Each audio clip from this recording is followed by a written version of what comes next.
Welcome back to the best division in football with your boys Awthentik and The Beard, man.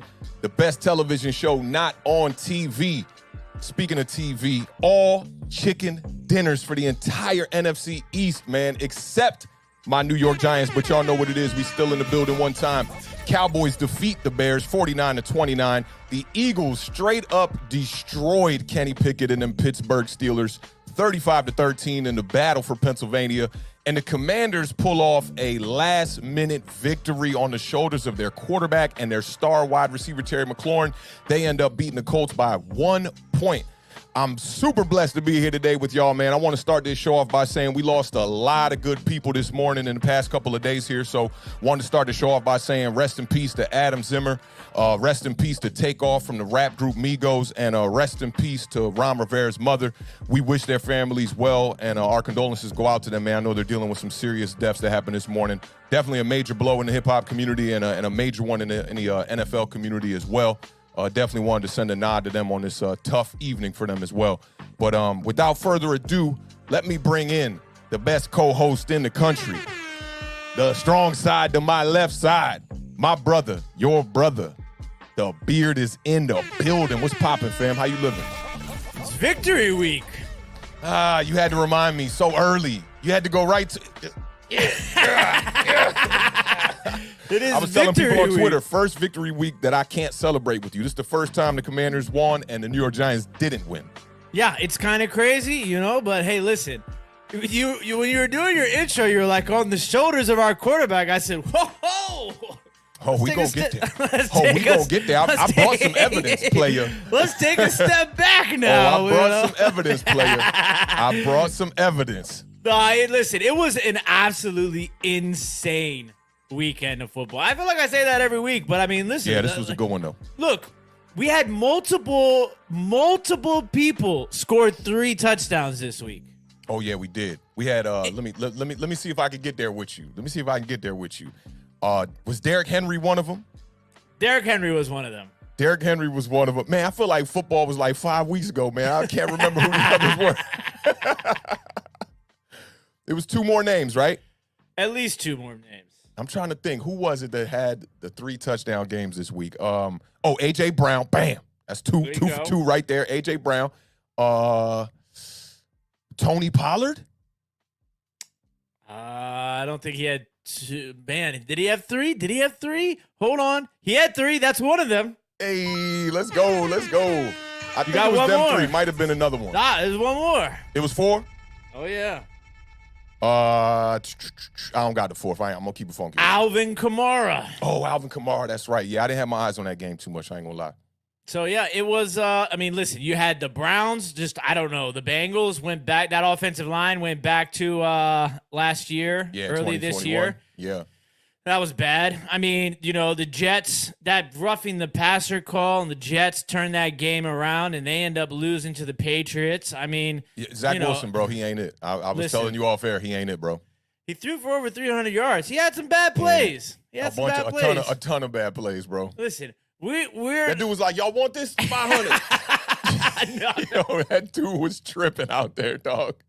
Out there. When he threw that one interception, I went straight to Twitter. I said, Zach Attack is not back. Literally, maybe 2 minutes later, I saw Awthentik tweet me. I was like, no, dog. Oh, man. So, yeah, there was some really crazy games this week. Some guys stepped up, some monster games. We gave you guys some killer plays on the parlay on Sunday. Yeah, we did. Tua, Waddle, and Tyreek Hill. Listen. Tony Pollard. Went off. Derrick Henry. Went off. Was another one. Yeah. I mean, listen. If you guys don't know, we're live every Sunday morning at 11 o'clock a.m. Eastern Standard Time. Just giving you guys gem after gem after gem. So, yeah, it was a crazy weekend of football. It's a little weird. 1 o'clock games were all crazy, and then 4 o'clock games were us, and it was like... The 1 o'clock games was a party in the NFC East, bro. I was literally looking around on Twitter like, yo, this has to come to an end. Eagles fans and Cowboys fans were having entirely too much fun during that 1 o'clock window. And the Giants fell in the 4 o'clock window. Y'all ended up winning in the 4 o'clock window. Yeah, I'm not going to lie to you. I fell asleep. I was, struggling, Oh, that's terrible. And then Antonio Gibson scored the touchdown, and like I woke up and like, cause I wasn't like asleep, but I was in that, how like when you pass out and you start talking to somebody, you're like, how you pass out and start talking to somebody. And like there's nobody here. Well, Josie was here, but she was not feeling well from the night before. So I was like on the couch, just like, and I that touchdown scored. I look at my phone, Awthentik text me, Antonio Gibson, bicep. I was like, all right, I gotta get back. So like I sat up, did a little walk around, some jumping jacks. But man, that game was hard to watch, and we will talk about it at some point. But yeah, it was a long day of football. We started at 9:30 in the morning and went all the way. Listen, I ate pancakes. The pancakes are delicious all day. Hey, when you said I ate pancakes, you reminded me of Jameson. Shout out to Jameson, because Jameson will let you know, hey, bro, I just had some Wendy's, bro.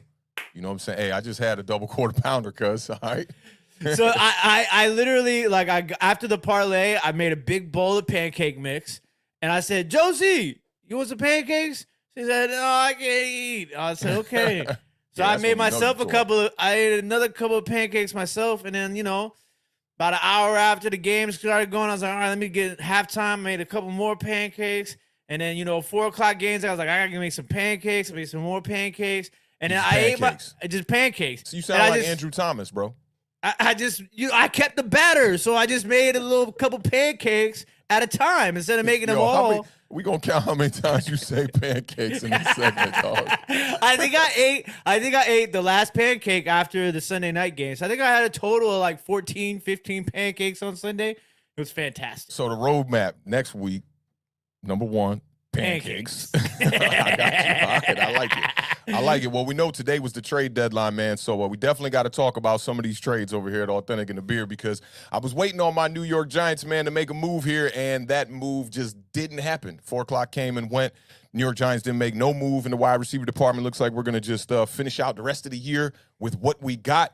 Joe Shane did say in an interview that he is I'm not taking it. I'm taking it with a grain of salt a certain way. He said he would be, open to welcoming a guy like Odell Beckham pending his health, because he is a kind of playmaker, and Joe Shane's trying to do whatever he can do to upgrade this roster. But a lot of moves went down today. According to The Beard, I was talking to him off air. He was saying a record number of moves today.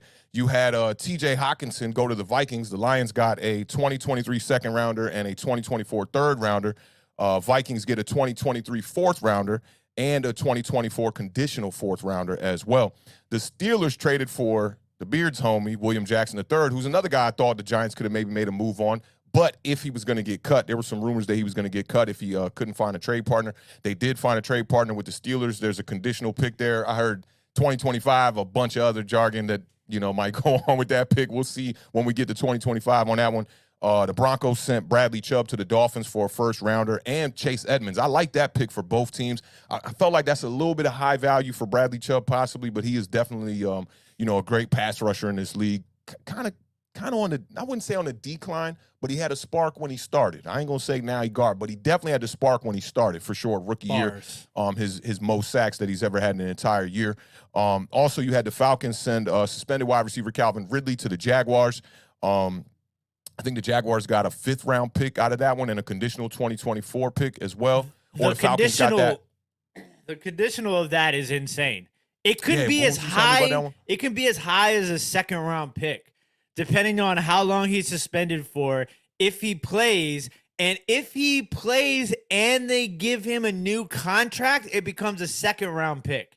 And what is it? What is it if he doesn't play? I guess it's the original conditional that it was. So they don't say what round or nothing like that. Conditional fourth rounder. A fourth rounder. It is a fourth rounder, but it can be as high as a second rounder. That's what's up. I mean, Ridley was a really good wide receiver. We know he's been dealing with the suspension, and he's dealing with that mental health issue. You know what team he bet on? His own team, right? Against his new team, the Jaguars. That was the game he bet on. Wow. Yeah, that's sketchy. I mean, he was tripping on that one. But what is it, a year suspension that he got for that, right? It's one of those weird ones where it's like a year, but it's not like definitive. It's an open year. So I guess he could potentially be suspended for more than a year, but more than likely just a year. Yeah, a lot of people like the value that he got traded for, especially in the New York Giants community. But I do think that it would have been a risky vibe for the Giants to do. We got to bring in somebody that's proven, if you ask me. But the Colts also sent Nyheim Hines to the Bills. I think I mentioned Nyheim Hines on the parlay, and I was like, I think I wanted to put him in my sleepers, but I didn't put him in there. And there you go. That's exactly why. He ends up getting traded to the Bills for Zach Moss and a conditional 6th-round pick. And this is my favorite one. This is the one I was talking about all day on Twitter. The Bears trade a 2nd-round pick for Chase Claypool to the Steelers. And in return, the Bears get Chase Claypool now, who's probably going to move into like a 1A, 1B kind of wide receiver kind of situation over there with Darnell Mooney, who Darnell Mooney's coming off one of his biggest games actually this past week. We'll talk about that when we get to that game. But the reason why this one really intrigued me, man, is because we know the New York Giants needed a wide receiver, right? And I got off to talking with people on Twitter a lot about this and prompted me to go look up all the 2nd-round wide receiver picks within the past 4 years because I wanted to see how valuable has that pick been when it, how it pans out in the past couple of years. And there's some outside of 2019, man, there's a lot of misses. From 2020 to 2022, there's a lot of misses at the wide receiver position in the 2nd round as far as the draft. I won't say like, blatant misses, like not bust candidates or anything like that. But dating back to, this past year's draft, you had Christian Watson, Wan'Dale Robinson for the Giants, and John Mechie, who I'm not even really familiar with. But somebody was saying, would you take Chase Claypool over Wan'Dale Robinson? And I said at this point, I probably would. If I just had to keep it straight up, Wan'Dale Robinson is an unproven player, but Claypool has proven that he has done some damage in this league. He had 11 total touchdowns his rookie year when he had Ben Roethlisberger at quarterback. But there were some other wide receivers there. You had Tyquan Thornton, George Pickens, who was drafted to the same team. He's a pretty good wide receiver, kind of up and down this year. Alex Pierce from the Colts, and then you had Sky Moore from the Chiefs. You also had Elijah Moore the year before, Rondale Moore, Dwayne Eskridge, Tutu Atwell, Terrence Marshall Jr. And then in 2020, you had 2 studs with T. Higgins, Michael Pittman. Then you got Laviska Shenault, KJ Hamler, Chase Claypool, Van Jefferson, who's a pretty good wide receiver as well, and Denzel Mims. Now, 2019 is a juggernaut of a class for 2nd-round wide receivers. You had Deebo Samuel, A.J. Brown, Mecole Hardman, who's doing some stuff, Paris Campbell, who's kind of coming into his own right now, DK Metcalf. And then you had Andy Isabella, J.J. Arcega-Whiteside as well. So 2nd-round wide receivers really aren't a smash when you think about, landing a guy who's going to bring some productivity to your team. I really think it's a question mark. Granted, 1st-round talent at wide receiver can be that at times too, but in the past, I'd say these past couple of drafts have had some really good wide receivers in the 1st round. But a lot of people were kind of saying that the Bears got fleeced on the pick. No. I thought the Bears got good value out of that, man. You bring in a guy 2nd year now for Justin Fields. You can spend a year and a half now with Chase Claypool to try to figure out, can you guys get this offense clicking a little bit? Don't forget, we talking about the #1 rushing team in the entire NFL right now. They really need to get their passing attack going. So I think that the value for Chase Claypool was really good. I know you like Chase Claypool. You got the hat on right now. I know you speak highly of Chase Claypool, but what's your thoughts on the Bears trade for Chase Claypool today? I don't think it was necessarily a bad trade. I mean, in a way, they're getting somebody that can play right now, right? And the big thing is we kind of talked about this a little bit before we went on air, is that the NFL right now is just one big fishbowl of mediocrity. So, the Chicago Bears, they're not like a winning record team right now, but they're still a couple of games from making the playoffs. They're in the mix. And I think that you get Chase Claypool, who, like you said, is proven. I know Chase Claypool a little bit more because I watched him play in college, Mm-hmm. Now he's reunited with his college teammate in Cole Kmet, who just caught his first touchdown in like 2 years. Okay, so you got Claypool, you got Kmet, you got Mooney, so you got a little bit of a nucleus, and it's young.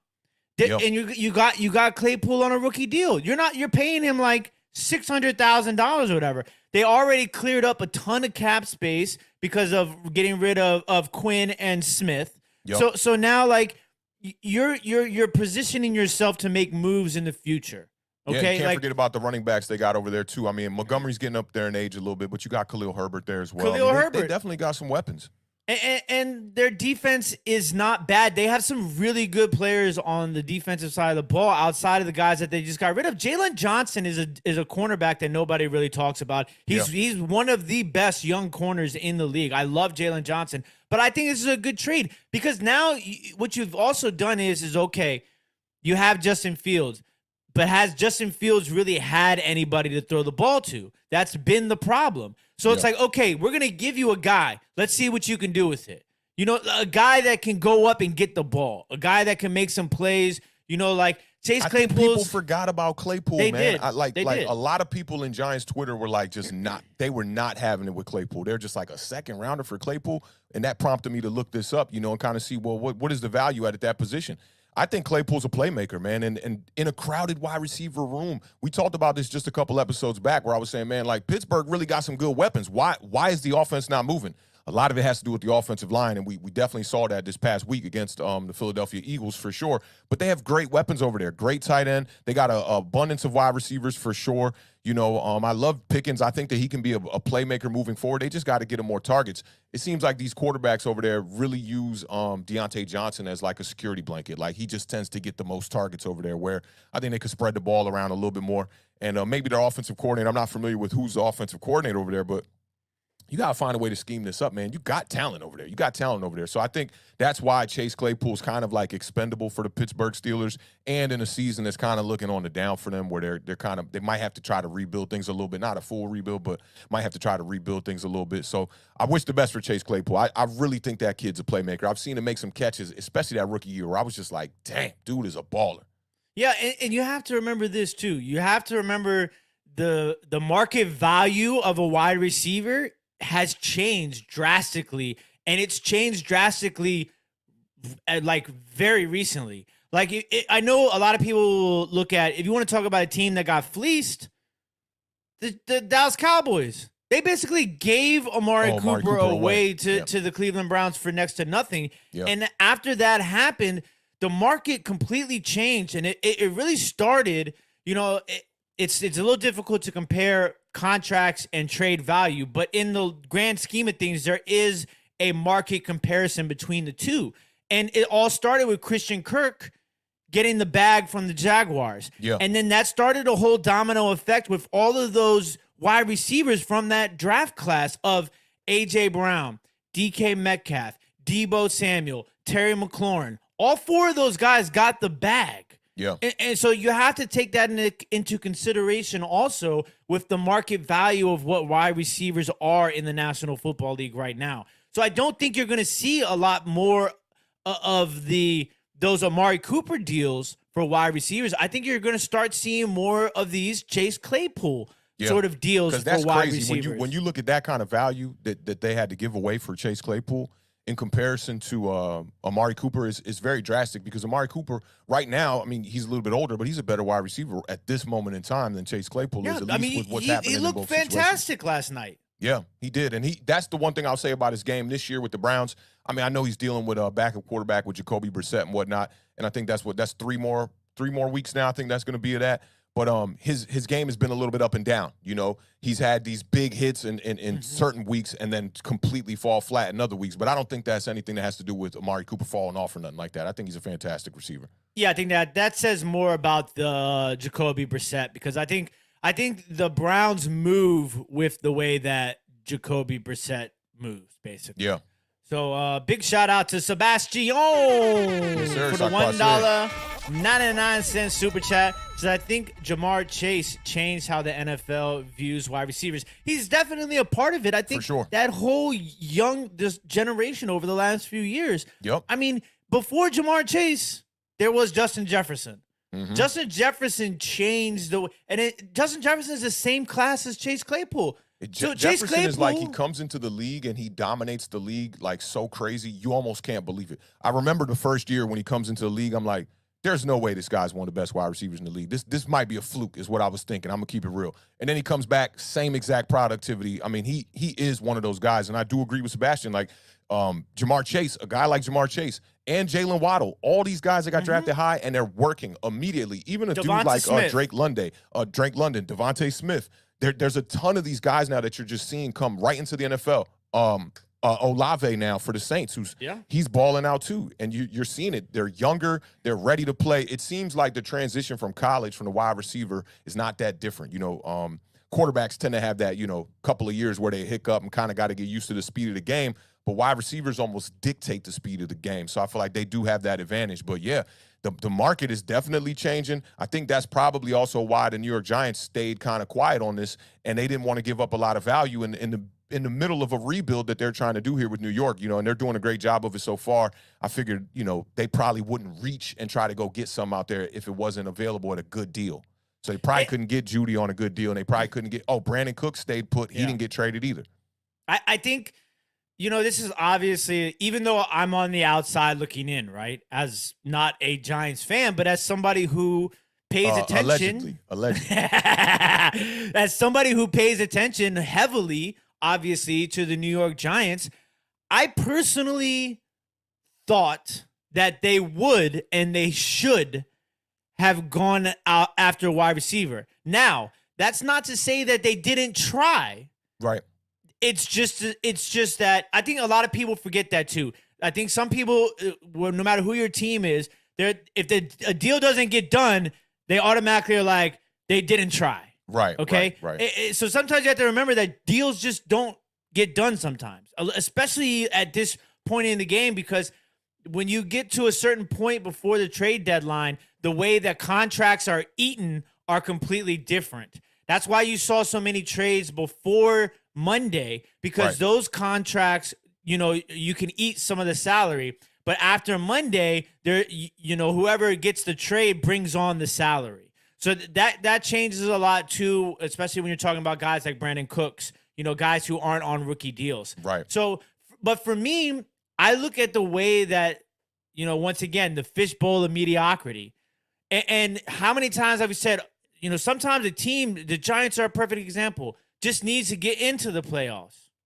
to make a run. So, a wild card can make it to the Super Bowl. Wild card can win a Super Bowl. So it's like right now, the way that the Giants have positioned themselves by becoming 6-2, they're still so far ahead in terms of the rest of the NFC, where it's like, I would have liked to have seen them make a move, especially with the way that things went down on Sunday.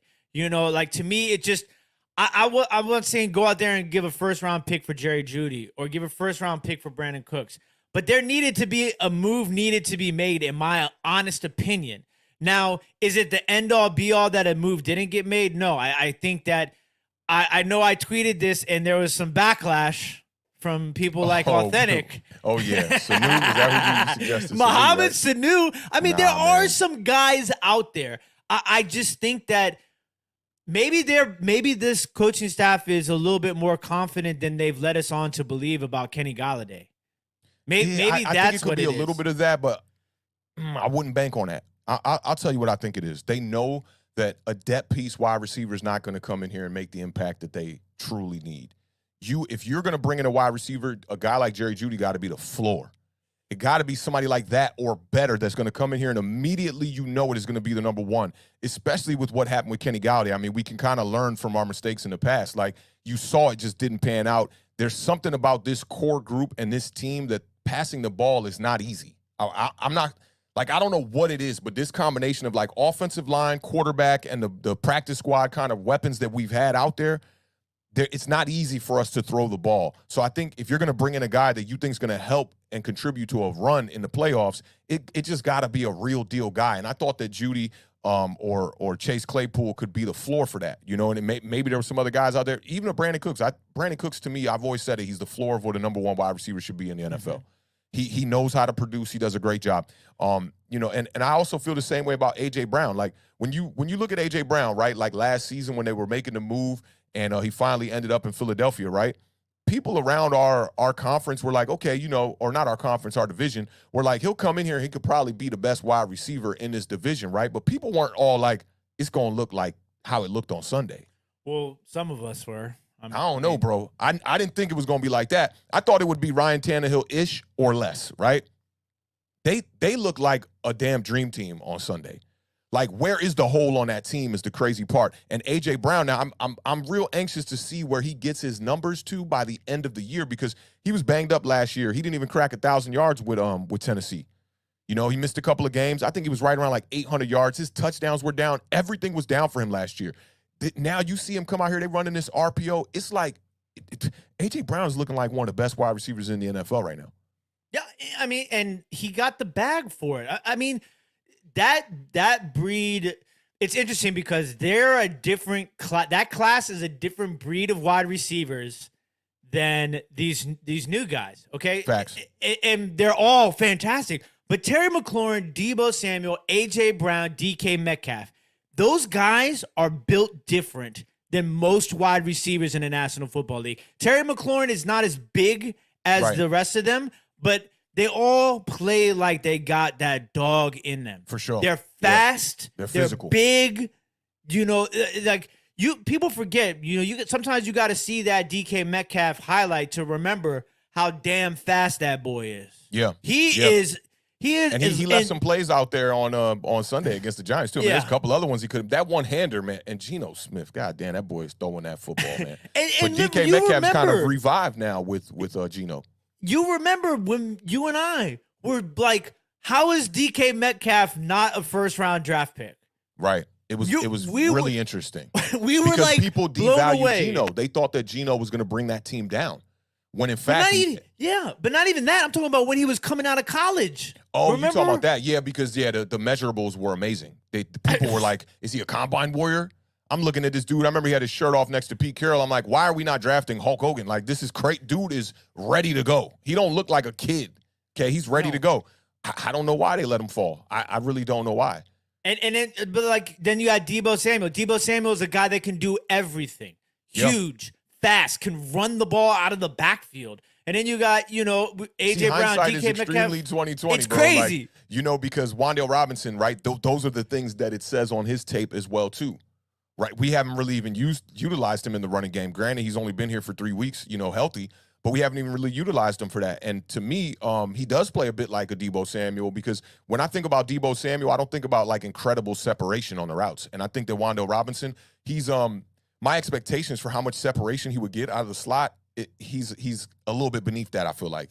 He's quick, he's fast and whatnot, but he doesn't create great separation, and he always has a guy on his hip, but he can make those catches in traffic. So I'm hoping that a guy like Wan'Dale Robinson can pan out for us. And, by the end of the year, we look back at this trade deadline and we go, oh, we got healthy. Kenny Galladay came out there and he supplied us with some productivity as well, and we didn't need to make that move. But I understand that today why Giants fans feel like, damn, like, we've really needed an upgrade at the wide receiver position. We know that from this past week, and other weeks are evidence as well, and they don't go out there and make the move. But like you said, that doesn't mean that they weren't out there trying to make the move. Yeah, and I think, typically a day or so after this trade deadline passes, a lot of the close deals are going to leak. So it'll be interesting to hear what some of the deals that didn't. There's a lot of those for both of our teams. So we're not. That's a whole episode on itself. Oh, that's so bad. But I mean, yeah, I think that once those leaks come out, I guarantee you, Giants fans will probably feel a little bit better. Now, it's just you're on that line where you're like, we're 6-2. We have a shot to do something this year. We feeling good, man. We feeling swaggy right now. And that those shots don't come every year. So it's like when you have that feeling of you're not just in the mix like a 4-4 Commanders, you're one of the best teams record-wise. Hey, I mean, y'all right there now NFC. too. Y'all are right there now too, bro. Hey, we're 4-4. And speaking shout of out to my man Yam checking out from Japan. Appreciate you. Says morning as usual. Headed to class in 15 minutes, but wanted to at least say HTTC. Hail. Thank you, Yam. Appreciate you stopping by before class, brother. My man's checking in from Japan. We got Lucas in the building from Australia. Facts. Man, shout out to everybody international checking out Awthentik and The Beard. We appreciate you guys. Big facts. Definitely appreciate y'all, man. That was a good little talk about the trade talk. When we get to these games, we'll go a little bit more in depth on some of these. I know I definitely want to talk about that in that Giants game a little bit more. But let's start with this first game, man. This one was a major blowout right here. Shout out to them Dallas Cowboys, man. They played a really good game this past Sunday. And let's bring that one up one time here. We way down today. All right, we're going to get in this game one time.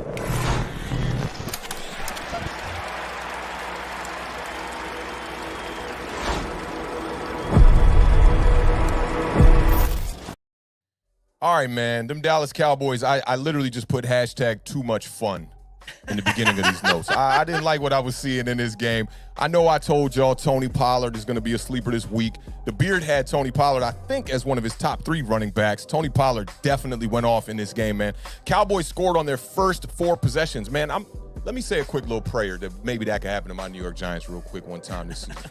First 4 possessions they scored, man. It's the first time that the Cowboys scored over 30 points this season. And you know when Dak Prescott's in the lineup, the Cowboys can definitely run up that scoreboard. They were 9 for 11 on third down. The Cowboys were 4 for 4 in the red zone. They relatively played a perfect game. 200 total yards on the ground. And most of that came from that man, Tony Pollard. Tony Pollard had 14 carries for 131 yards, 9.4 yards per carry, 3 touchdowns. That was right. The Beard did get that right one time. 3 touchdowns on the day.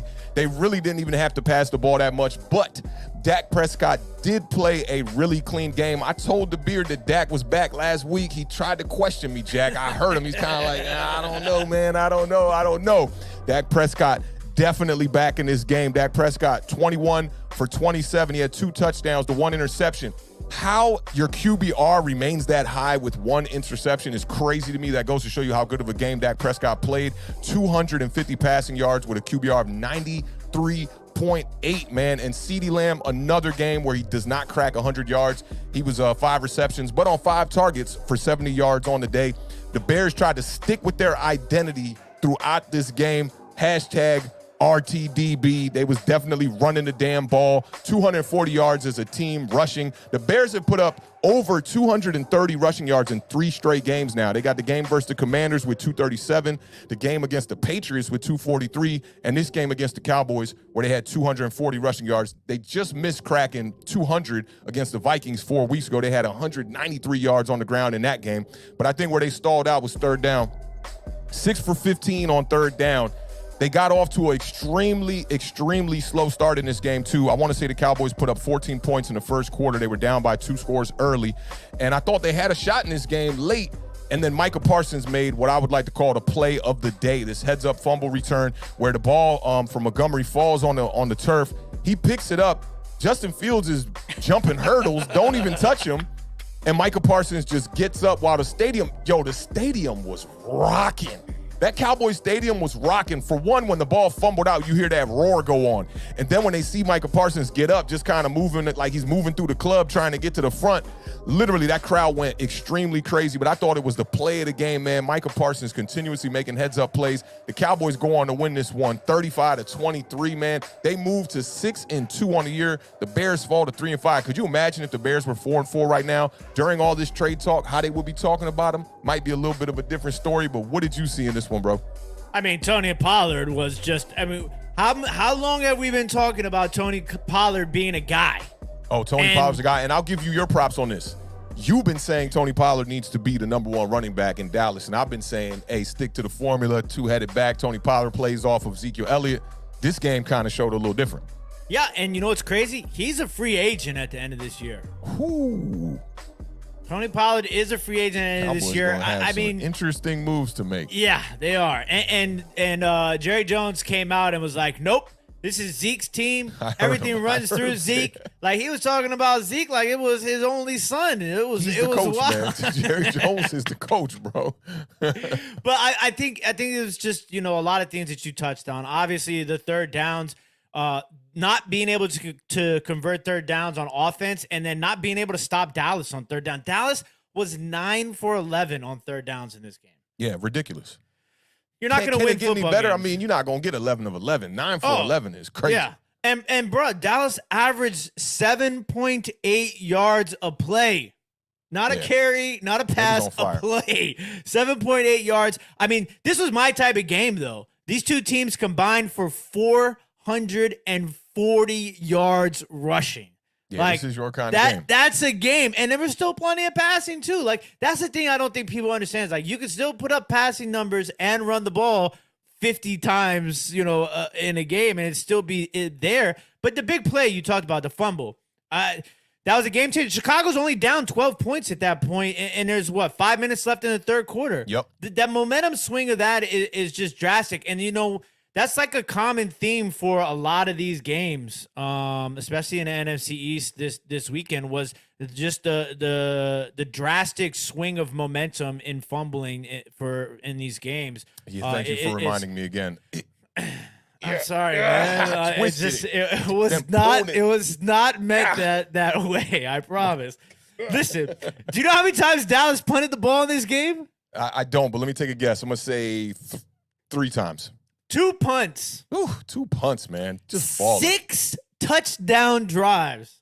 6 touchdown drives. So I mean, listen, the Dallas offense, I think, played. I hate to say it, but the Dallas offense played one of its best games of the year. They definitely played one of their best games, and it was through Tony Pollard for the most part in this one, man.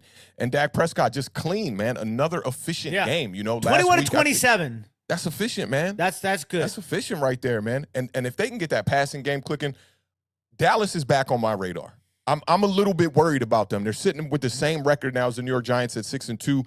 I'm starting to feel like, man, I was already saying, like, the Giants are going to make the playoffs and all this stuff on Twitter. We're going for a Super Bowl run. I was feeling myself last week, right? Yeah, it was a little lit last week. Yeah, it was kind of lit last week, right? And now I'm kind of coming back down to earth, and I'm like, damn, Washington is 2 games behind us. Dallas is looking extremely impressive with Dak Prescott back in the lineup. They got the same record as us. We got to see them on Thanksgiving. Hey, listen, Thanksgiving's going to be lit. Thanksgiving's going to be lit. It's going to be lit. It's definitely going to be lit, man. But shout out to them Cowboys. Shout out to Kai. I know Kai is extremely happy about that victory from his Dallas Cowboys, man. We'll see what they do when Zeke Elliott gets back in that lineup, if they're going to go heavy Tony Pollard, because Tony Pollard, he's doing big damage on minimal attempts, man. What is it, 14 rushes on the day? You getting 131 yards, 9 points. You averaging damn near a first down every time you touch the ball. Big play Tony. Big play Tony. Yeah, man. Tony out here. He's scary. He's doing some things, man. I'm sure he probably caught a bunch of passes too. I didn't even think about how many passes he probably caught. I can give you his receptions. Let's see. Tony Pollard probably had 3 for like 40 or something like that, right? 1 for 16. Okay. 1 target though. He only had 1 target on the day. They didn't have to throw the ball much, man. It was CeeDee Lamb and Dalton Schultz, and that's it. They combined for 11 receptions. Michael Gallup had 4. Davis had 2. Tony Pollard had 1. You want to talk about another right before we move off for this game? Chicago Bears. I've been saying this for a while too. It's time to just let Herbert be the number 1. Oh, Khalil Herbert. Yeah, I mean, the fumble from Montgomery was major in that game. Khalil Herbert, 16 for 99 and a touchdown. Every time he gets the ball, he is a electric running back. He proved it last year. Every time he gets a chance this year, it's big play after big play. Khalil Herbert needs to be the number 1 running back in Chicago. Yeah, I definitely agree with you on that. Montgomery could kind of be that, Latavius Murray to him a little bit, and just support the running game a little bit. The crazy part is on that fumble that Montgomery had, they were getting a little bit greedy. It was like 3rd and 18. I think it was 3rd and 15 or 3rd and 18. They ran a little check off, little screen or something to him. He had a little bit of open space, tried to make that move, and just lost the ball when he made contact. So it's unfortunate for them, being that they were down by just 2 scores, man. If you could drive down there and put that ball in the end zone, you might be looking at a totally different game. I think the Chicago Bears are playing some good football, but this prompted me to look up the rushing statistics by team in the NFL, because we've been talking about this here a lot about, is the game kind of going back to, the ground game a little bit more, a little bit less of the passing attack this year in the NFL.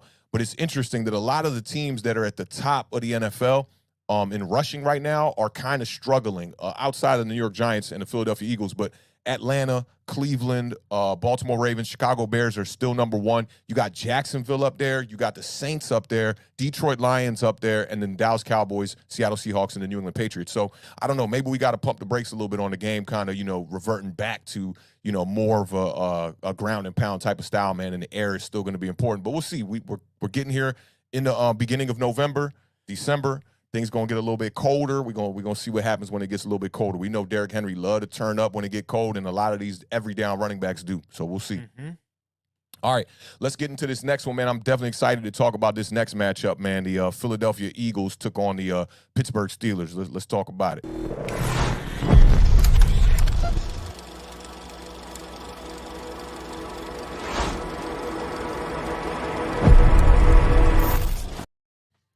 All right, man, the Pittsburgh Steelers took on them Philadelphia Eagles, sitting at now 7-0. The Pittsburgh Steelers fall to 2-6.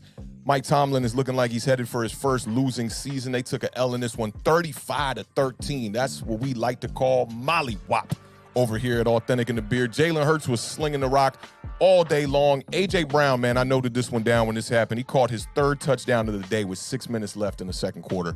He did the little Spider-Man type of celebration, which I think was one of the best celebrations of the year. I'm looking at him like, you talk about like making somebody look, not somebody, two somebodies looking foolish after the play. One of them was like on 3 people.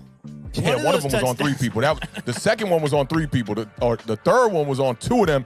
And like when he caught the ball, they just like, it's like they were like bowling pins. They just fell out to the side, and he's just sitting there just looking at them like, got the penalty and everything. I loved it, man. A.J. Brown is playing with extreme swag right now, man. The Eagles led it to half 21-10. The defense was on Kenny Pickett all day, man. They sacked Kenny Pickett 6 times on the day. Kenny Pickett came in as the #1 quarterback against pressure, according to PFF. I thought that was kind of ludicrous, kind of crazy. Faced way too much pressure in this game. Eagles were definitely too much. The Eagles, bro, they're looking like a powerhouse right now, man. They took their first snap in the red zone with 12 minutes left in the fourth quarter, bro, and they was straight dogging them. They scored in that red zone attempt, went up 35-13, and that was murder she wrote right there. That was the final score. The Eagles, bro, they're really looking like a complete team to me.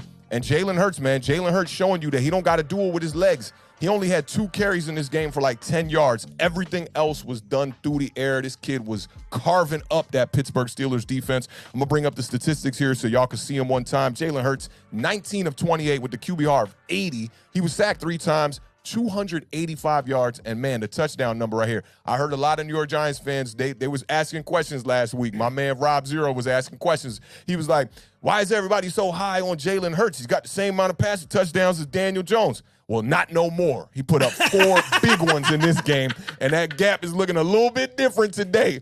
Jalen Hurts, if you're wondering why he's in the MVP conversation, it's because they put the right weapons around him, and the dude is extremely excelling in this game. Miles Sanders, who was a guy who I said on a parlay, you want to implement this guy in your fantasy lineups, thought he was going to have a big day. Didn't even really have to do nothing. He had 9 carries for 78 yards. He was averaging 8.7 yards per carry, and he had a touchdown on the day. But the man of the day, I'm talking about maybe the player of the week in my eyes, is A.J. Brown. 6 receptions for 156 yards, 3 touchdowns on 11 targets. That looks like a Jamar Chase stat line from 2021. What did you see in this game, and what do you think about them Philadelphia Eagles moving forward in the NFC East, my guy? Man, you know what I saw? I don't know if you saw it. They did the stomp the yard celebration. The yard? They did a stomp. Listen, they had been cooking. Oh, yeah, you know they practicing. They did the stomp the yard. They did the 5 heartbeats. I mean, they had enough celebrations to fill out a movie night at Blockbuster. They had Halloween costumes on in the fourth quarter, bro. Kelsey was wearing the Batman mask like they weren't even in the game. Too much fun. You know, I can understand some high fives or some, right? But, dog, they're literally on the sidelines turning up, having a party on the sidelines like it's a Super Bowl victory here. I'm extremely worried about the Philadelphia Eagles now. That game right there, I'm extremely worried. They play the Texans next. I mean, that's terrible. We talked about that off air a little bit. Like, yo, I don't know what to think right now in the NFC East. I'm going to keep it real with y'all. I wasn't going to tell y'all this on air, but I'm going to tell y'all on air. I don't know what's going on with the NFC East right now. Are we that good? Are we that good? Or is the schedule kind of hyping us up a little bit? I don't know. I'm going to take it. I'm going to run with it. The Giants got 6 wins. The Commanders got 4 wins. The Cowboys got 6 wins. You know, I did say I don't care about y'all wins when y'all not playing against us. I'm starting to care a little bit. Y'all getting a little close. Cowboys, Eagles was having way too much fun on Sunday, and the Commanders with that comeback victory trying to do y'all best Daniel Jones impersonation. I'm not feeling as confident as I was in week 4, week 5, now that we're here in week 8, bro. Listen, go back and check the receipts, the early Awthentik and The Beard receipts. The Beard told y'all, A.J. Brown and Jalen Hurts are going to be a problem. Yeah, they're a problem. And it is a problem. And you know what else is? Tudo said, I'm having a problem with all this Eagles talk, so I'm going to have to step in for a second. Big shout out to Tudo for the $4.99 super chat. Says massive salute to Awthentik and Beards. And for all Giants fans around the world, slap all stinky boys, losers out of front door, and F all Texan lehu zahers. Salute. Italy. My guy. Shout out to Tudo one time, man. I needed Tudo to pull up in the chat to kind of bring me back down to earth one time because, man, them Philadelphia Eagles, I'm extremely worried, bro. I'm getting a little bit worried. I know they haven't played much competition. Shout out to Yam one time in the building. Hope you have a good day, fam. But I'm definitely worried, man. This kind of Jalen Hurts, I'm worried about here because they didn't even think about running the ball, no, bro. He They didn't just have like, to. Whatever, man. And this is the thing is that, like, I think these are the games when people would be like, okay, because I heard one of them TV pundits. Yeah, I think it was. I was thinking of that word too. I think it was Ocho. What's my man's name? Oh, Emmanuel Acho. Ocho, yes. I do like Acho. That's my guy. Don't shit on Acho. Saying I wish the Eagles are good and all, and Jalen Hurts is good, but I just wish they would play a better schedule. Like, this isn't college football. This isn't Alabama. He used to play for the Eagles too. Yeah, I know. He had played like 10 snaps for them. Hey, don't hate on the man. He's in the NFL. But like, this is the thing is that, like, this isn't college football where Alabama can be like, okay, we're gonna play Blue Mountain State week 2. Okay, like this is who the Eagles are scheduled. This is the NFL. I gotta disagree with you. Right? I got to give a little pushback, right? You remember that year when the New York Giants defense was ranked top 10, James Bradbury was looking crazy out there 2020, right? And then I broke down the quarterbacks we played against, right? We played the same sort of style of quarterbacks. But that's not their fault. When you look, it's not their fault. But when you look back at that team that was 6-10 that year and almost went in the playoffs, your Commanders made the playoffs that year. Why do you think the records were so low that year? They were bad teams. And they got some fluky wins. Okay, but this is my question. Would you rather the Eagles are 7-0, right? Yeah. And this against this schedule. Yeah. They doing what they supposed to be doing. Of course. I'm not saying, hey, Eagles, you got go get a petition so you could play some tougher games on Sundays. I'm not saying that, but I'm just saying, dog, like, we have to assess them when we think about a power ranking type of vibe. That's the way we got to break it down. When you think about where the Eagles lie within the power rankings, are they the best team in the NFL right now? I wouldn't say that. I would put them at number 2. I'd put them in number 2 or number 3 probably. I still think today Kansas City could blow the socks off the Philadelphia Eagles. Today. I don't think so. Hey, that's cool. If Philadelphia was playing Kansas City next week, I would take Philadelphia to win. Yeah, I mean, I wouldn't hate on you. You've been on Jalen Hurts for a while there, but I'm taking Kansas City proven. The Eagles. Let's talk about the schedule real quick. Where's the holes? Philadelphia Eagles. You said it. You said it yourself. Where's the holes? Yeah, they look great. The holes is the competition they playing against. There's a bunch of holes on the team against the teams they're playing against, bro. But, like, let's just talk about it, right? The Lions have 1 win on the season. The Vikings, who I told you off air is probably their toughest task that they had all season long, they beat them 24-7. The Vikings are sitting now at 6-1. So they can beat good teams, right? We can say that, but the Vikings really haven't played anybody. Are the Vikings really a good team? They're a good team. Are they really a great team would be the real question. We're going to find out next week. Then they played y'all, right? They blew the socks off the Commanders. Did they blow the socks off of us, though? 24-8, man. They was in control of that whole game. Then they played the Jaguars, 29-21. Then they played the Cardinals, 20-17. They barely beat the Cardinals, who are not that great of a team, if you ask me. And then they beat the Cowboys, who are a good team. The Cowboys are definitely a good team. Pittsburgh Steelers, come on, cuz. So where's the hole really in that schedule? This game right here against Pittsburgh and then Pittsburgh, Detroit Lions, come on, bro. They got 1 win. I don't care how many points they putting up on offense. Their defense so that's 2. That's 2. Everybody Washington else, Commanders. I know y'all just won and you feeling real good about yourself. Y'all are an average to below average football team, right? We're a playoff team-ish right now. The Giants were a playoff team at 6-10 entering the last week too, pretty much, right? All we needed was for y'all to lose. I'm just saying. Yeah, I am. I'm just saying too. What's the combined record even with playing Pittsburgh and Detroit?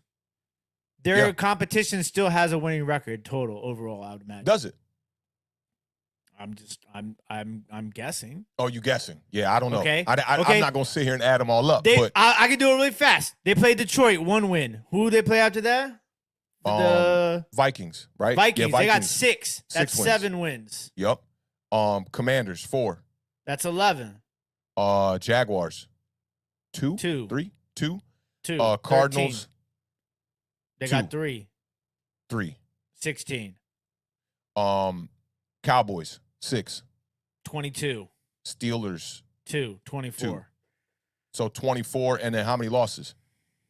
They're probably like 20 losses. we got to run through those too. Might as well. Right. This is why I didn't want to do it on air. You said I can do it real quick. Now you got me adding up all the math, reading all the damn games off to you. Bottom line is this: the Eagles have not played tough competition. When I look at the Baltimore Ravens schedule and the way they had to start their season off, it's they're polar opposite ends of the spectrum when you talk about strength of schedule. And that's why a team like the Baltimore Ravens are sitting at more of a record that's like 500. I'm not taking nothing away from the Eagles. I don't want you to get it twisted. I'm not taking nothing away from the Eagles. You're not. To me, look like a top 5 team right now. Bar none, right? They're a top 5 team. On everyone's list, they should be a top 5 team. But at the end of the day, where do they lie when they got to play a really good team? We'll see when they play some good teams. But, man, when I look at the rest of their schedule here, I'm like, golly, when they going to play a good team? The Packers ain't a good team this year. They got to play y'all. They play the Texans. They play the Colts. The Titans are a good team. They're going to have to play them. But that's not a good team to get a real good test against. And then you got the Giants, the Bears, the Cowboys, and the Saints. They might have one of the easiest schedules I've ever seen in my entire life. And all New York Giants content creators was talking about this all off season. Man, even Kid Blue, I'll never forget Kid Blue saying this. He's like, dog, like, I don't think we're an 8-win team, but every time I go look at the schedule and add it up, I see 8 wins for the New York Giants because that schedule is not good. Let's just call it what it is. The schedule's not good. And at the same time, 2 things can be true. You got to play who you got to play. Like I said, we can't write a petition saying, hey, man, we need the Philadelphia Eagles to go play the Bills and the Chiefs and the Ravens and all the other good teams in the AFC that the rest of the NFC East don't got to play. Obviously, we can't do that. But at the end of the day, we want to see them go up against good competition. When I see a stat line like this, dog, 8.8 yards per pass, Jalen Hurts. I got to see if they counting the deck. What are they doing? Because the Philadelphia Eagles, and they still making moves, go out here and get a pass rusher from the Chicago Bears. The Philadelphia Eagles are scaring me a little bit. And that's why I'm like, I need to find an out. Is it the schedule? Do you want to know what the out is? The out is Giants get a wild card. That's your only out right now. Are you okay? So the Philadelphia Eagles gonna run away with it. Are the Eagles your pick for the NFC? Yeah. That's your pick. I just want it on record. I'm not putting mine on record. Listen, I don't want to put it on record.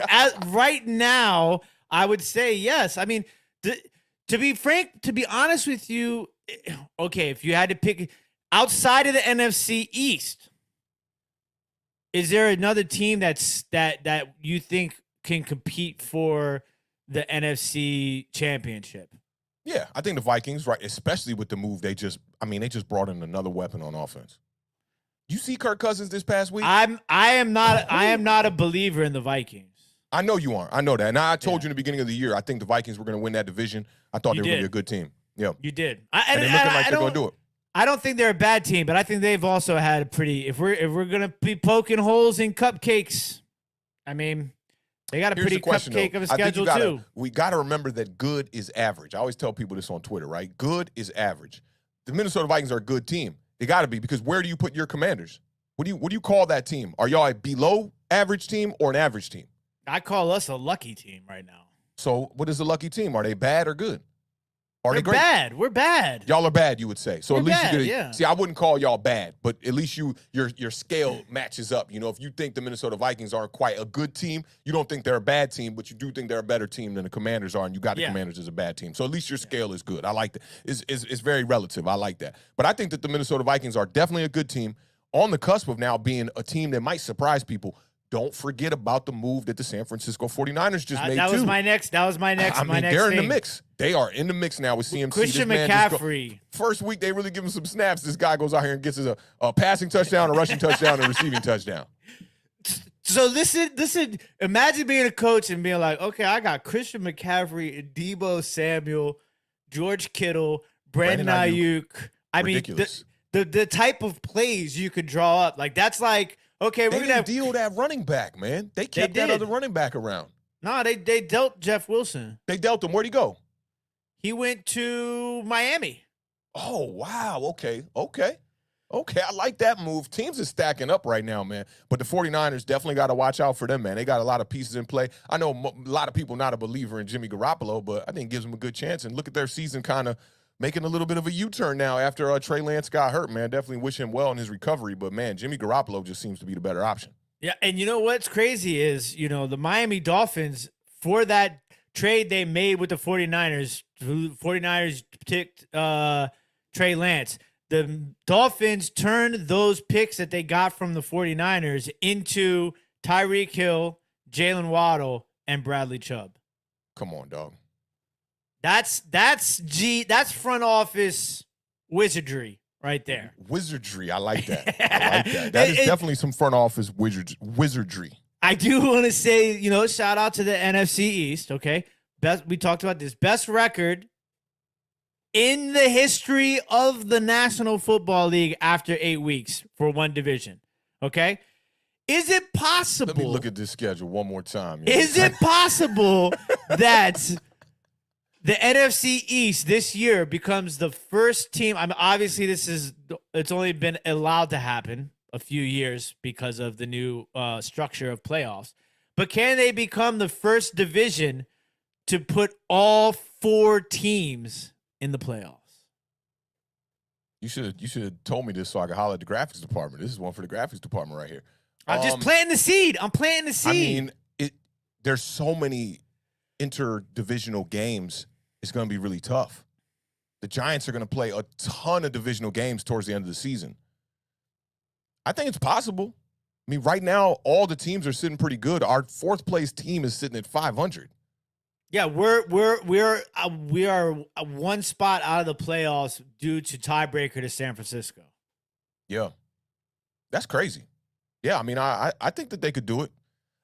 My thing is, like, Washington always finds a way to kind of ramp it up right around this time of the year. I'm used to y'all starting off slow with my New York Giants, a couple losses sitting around like 0-2, 0-3, 1-4 vibes, right? And then y'all usually crank it up mid-season a little bit and give yourselves a little bit of a chance towards the end of the year. So I expect y'all to at least play tough football and be in the mix. I won't let the cat out the bag too much because I want to talk about that a little bit during the Washington game as well. But I think y'all could be in the mix, and I definitely think the New York Giants could be in the mix. I mean, sitting at 6-2 here, you really just can't F it up. That's really what it is. You just really can't. So it can happen, Chris. It mathematically is possible. You have one team wins the division. The division, yep. And then the next 3 teams are the wild cards. All 3 wild cards. You just have to have all the best records in the NFC and all the tiebreakers handled, and you could get all teams in. And right now, you said if the playoffs were to start today, the Giants would be in with the Cowboys or with the Philadelphia Eagles. But what about the Cowboys got the tiebreaker on the Giants? So the Cowboys would get in. Right now, the Cowboys and the Giants are 2 wild cards. That's wild. And the Eagles are the winner of the division. And the last wild card is the Niners, but they're 4-4, and Washington's 4-4, just behind them because of divisional games. What is it? A large sample of the small sample size. So we just need some more games here to see if we can get a little bit of a lead here, maybe for my Giants, and your Washington Commanders could get in the mix and maybe get yourself a spot. I think that would be the coolest thing ever. That would be so cool. Oh, business would be booming. But we have to take a second here. We have to make an official announcement here on Awthentik and The Beard. Big shout out to Awthentik's like, what announcement? Yeah, I was like, big shout out to Tuto for the $9.99 super chat says Awthentik. Please make an official announcement. This is an official announcement from Awthentik and The Beard. Loud and clear, Tuto will be at Lincoln Field January 8th. Giants away game. All Boyds losers. Pull up and show up. And show up or shut the hell up. Salute Italy. My man Tudo. Yeah, y'all, we letting y'all know right now, Tudo gonna be at the link January 8th. All you Eagles fans, y'all better keep your eyes on him. You saw the abs in the avatar. You saw the abs. So I ain't gonna say no more. You saw the abs. Shout out to Tudo one time, man. All right, man. Well, them Eagles, man, they flying high definitely after that big victory, man. That I got to live with that victory, and my team can't even play next week. Dog, there's another NFC East team on a bye next week, so it's going to be very slim on Thursday's show. I think I saw 2 byes, I thought. I might be wrong. If it's not this week, it might be next week. I thought I saw 2 byes this week. Might be the Cowboys. Does Dallas have the Cowboys and the Giants. I think I saw that. And while you dial that up, we'll get into this next game, man. We're going to talk about them New York Giants, man. Again, I don't want to do this again to myself, but we got to do it. You know what I'm saying? It is what it is, and then we'll celebrate Victory Week with the Beard and his Washington Commanders one time. But let's talk about these Giants one time, man. Are on the board with 11:16 to go here in the third. All right, man. Let's try to make this one as fast as possible. All right. Goddamn Geno Smith, man. Who would have thought it? I would have thunk it, actually. I was talking about it at the beginning of the year. Geno Smith, man, if he could stay healthy, man, he could be somebody in this league and da-da-da-da-da-da. And then it comes back to bite me when Geno Smith just literally torched my New York Giants, man. But let's talk about this, man. We know that with the New York Giants, the biggest problem was definitely those 2 turnovers in the special teams. But outside of that, man, this offense couldn't do jack. Giants' first game decided by more than 1 score, trailed in the 4th quarter for the 4th consecutive game. I keep telling y'all this is not a formula for success. For the long run here, we got to find a way for this offense to be able to stretch the field and be able to throw the ball down the field. Our 13 points this week was the fewest of the season. The Giants' 78 rushing yards are the fewest of the season. The Giants' 225 total yards is the fewest of the season. Terrible game by this New York Giants offense one time. Talked about this on Monday on the parlay, man. I noted this after the first quarter. At the end of the first quarter, the Giants had 1 rushing attempt for 3 yards. The Giants started the game very polar opposite of the Dallas Cowboys. The Dallas Cowboys started that game with 4 drives that scored. The New York Giants started the game with 3 3-and-outs. Couldn't be any worse. Thought we was going to get a 4th there, too. First time the Giants have gone 3 3-and-outs since we had Geno Smith at the quarterback position starting for Eli Manning in 2017. What a way to ruin my man's streak. That was a terrible day in New York Giants history. We want to forget about that one and this one. Jones had 12 yards at the end of the first quarter. Geno's moment, man, really came in the second half, man. You had the first fumble by Richie James, which I cannot go without talking about. I don't want to talk about it as much as I can. But Geno Smith, man, he definitely had his moment in the second half. It was 13-13. You could see Geno Smith on the sideline getting everybody ready. This is after Tyler Lockett dropped what could have been a touchdown there, and he had the fumble early on in the second quarter, I believe that was as well. And Geno Smith takes his team down the field 5 for 5 for 75 yards. I put the drive on my Twitter if you're interested in seeing the plays. Geno Smith was looking like a true quarterback on that drive and mostly throughout this game. 0 blitzes from Wink Martindale on that drive. They go up 20-13. Started to get in a little bit of panic mode right there for me, man. Daniel Jones, not his best day at the quarterback position, man. The statistics really don't even say how bad the day was. 176 yards, 17 of 31, 0 touchdowns, 0 interceptions. But that QBR tell you all you need to know right there, 24.2. And when Daniel Jones is not running the ball, the New York Giants have a major issue because Saquon Barkley seems to be the only weapon that the New York Giants have. Geno Smith finished this game 23 of 34 for 212 yards, 2 touchdowns. And Kenneth Walker, pretty good on the ground. I mean, I'd say the statistics don't tell the whole story. 18 carries for 51 yards and a touchdown. He closed out the game with a touchdown there to finish off the New York Giants. Daniel Jones sacked 5 times in this game. We know that the New York Giants came in with the banged-up offensive line, and it showed in this game. Daniel Bellinger was not out there at the tight end position to help with the chip blocks, and New York really couldn't find no offense throughout this whole entire game. I've talked about this game way too much. I talked about this for 2 hours on the Giant Overreaction. Beard, let me know your thoughts on this one, man. What do you think about the performance from the New York Giants and from the Seattle Seahawks? Well, you know, I always like to look at things positively and negatively. Okay, so positives for the New York Giants. I thought there was. I'm waiting. You see how I looked up like positives for the New York Giants. I'm like, you know, Daniel Jones did not have a good game. He didn't have a bad game. He didn't have a great game though. And sometimes you need your quarterback to have a great game. There was 2 drives there. I want to say it was. I can't remember which drive it was where they tied it up. It was either the 10-10. tie or the 13-13 tie. I thought Daniel Jones had, that drive, he looked like a different quarterback than the rest of the game. The problem is that he couldn't do that consistently because of the pressure. The Giants offensive line had been performing fairly well, keeping Daniel Jones clean over the last few weeks. But the injuries, I think things kind of caught up to them in this game. That was a huge problem for them. The positives also, big shout out to Nick Gates. I think we got to give Nick Gates some love. You know, we were there when that injury happened originally, so you know it's good to see him out there. I thought Darius Slayton played well in this game. Ben Paul, shout out to Ben Paul. You one time in the building, he said 24.2 QBR is a bad game. The QBRs can be skewed. I think it's I don't know, man. The completion rating can be skewed. The completion percentage, I think, is what's making that QBR so low. Is the and they also take into account every play and what happens on the play. There's a lot that goes into QBR, man. One of these days, I'm gonna do a serious nosedive in the QBR so I can really understand how that stat is calculated. I thought Darius Slayton made some big plays in this game, and I thought the backup tight ends played well for the New York Giants. But I will give you you talked about some of these stats, but I'm going to give you the bad now, okay? And I'm going to end it off. I'm going to end it off with a stat. Wait, hold on. Don't get it twisted here. I didn't give you no good. I gave you all bad. Don't get it twisted here. I gave you the good. Pile on. Give us more bad. I'm going to give you the rest of the bads, but I'm going to end it with the stat that I don't think anybody has talked about, right? Mm-hmm. All right, we're going to start it with third downs. 6-16. Not Terrible. Good. You might want to get the sound effects out for this one. So New York Giants, 6-16 on third down. Red zone has been a problem for the Giants all year long. Definitely. 1 of 2 in the red zone. You got to score when you get there. The one is from a 2-yard run where we got the ball on the fumble from Tyler Lockett. Exactly. Right there with you.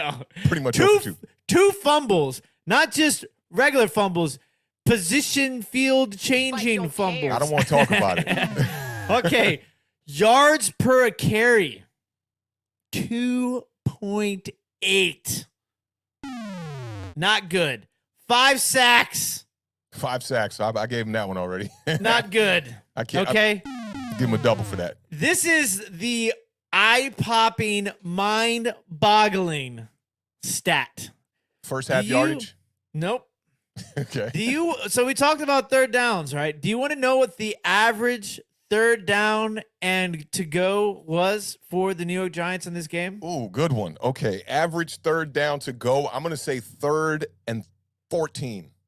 That's crazy. 3rd and 13.72. Oh, round them up. Let's go. That is astronomically horrendous. Yep, and you can't forget about the penalties, man. The penalties were costly, and a lot of that was happening where we put ourselves in a hole with penalties. I think it was 6 penalties for 53 yards on the day. You know how hard it is? I don't care who you are. Do you know how hard it is if you have to go out there and on average convert a third down of 3rd and, we'll round it up, 14? Oh, yeah. Daniel Jones been the king of those this year, though. He's been killing on 3rd and long this year. Somebody took his crown in this one because... You said who? I guess it could be Daniel Jones, and he wasn't the guy to handle it in this game. So, big shout out to OBX Picker for the $1.99 super chat. Says shout out to the best NFL podcast in the business. Salute to OBX Picker one time, man. Appreciate you pulling up, fam. Big shout out. So, yeah, I thought that, and listen, that wasn't a stat that, was out there on the interwebs. The Beard sat here and counted because I started looking at it. I was like, some don't seem right. I like to go through the play-by-plays. I started seeing all these long third downs. I said, man, I'm about to do some math. So I sat here and I calculated. The computer was putin'. The computer was putin'. Shout out to Cameron. I get computers putin'. I sat here and I did the math, and I was like, halfway through, I was like, okay, this might not be that bad. And then I started getting into like the 3rd, 4th quarter, and I was like, oh, this is going up. It's going up. Bad. And then it ended up being 13.72. Shout out to Awthentik for guessing that, 14. Hey, I saw the game, man. It was bad. A lot of third down and longs, man. And like you said, the 2 fumbles were major. The fumbles was major. It was a recipe. And to think through all of that, there was still a chance there at the end. But, you said it. Eventually, there's going to be these games that you're not going to be able to pull that rabbit out the hat, and so that's why, to me, hearing that and seeing this and then the trade deadline, I really thought that there was going to be a move made. But like we said, the deal just couldn't get done. We'll find out, I'm sure, soon enough about this. But yeah, it was a tough game. Because the RPO is crazy. The week before against the Jags, you saw them bring that RPO. I've been begging for it. I'm like, please steal this play from the Philadelphia Eagles. I'm seeing A.J. Brown eating on this, and they ran that RPO real nicely. You saw even Slayton catching some quick slants. In this game, they completely got rid of that, man, and you're right about that. Pete Carroll, man, I do feel like this is the first game that the New York Giants, even with the 2 fumbles, we were outcoached in this game. The way that Geno Smith and that offense was operating all day, I mean, they left a bunch of plays out there, and we talked about this on the Giant Overreaction. Is Geno Smith like the reason, pretty much, like, and a lot of people are saying, oh, well, Geno Smith's this good quarterback because he's got these weapons around him. Well, his weapons in this game were not doing fantastic. Let's just keep it real. Tyler Lockett was having probably one of his worst games of his career until he caught that double move 33-yard touchdown, and he had another catch on that same exact drive. They made it a point of emphasis to get Tyler Lockett back in this game, and I don't think it had anything to do with the physicality of it. It was all mental, to get his mental back, not only prepared for this game, but for the Seattle Seahawks moving forward. And I went back, I watched the game the whole game over again on 2 times, real fast and whatnot. And, dog, like, when you see the way that Geno Smith is commanding this offense, bro, he looks like he's one of the top quarterbacks in the league right now. I know it's a very small sample size for him as a starter. You're looking at a guy that pretty much had 2 seasons with the Jets, and then he sat the bench all the way from 2014 all the way up until now with a couple little spot games here and there.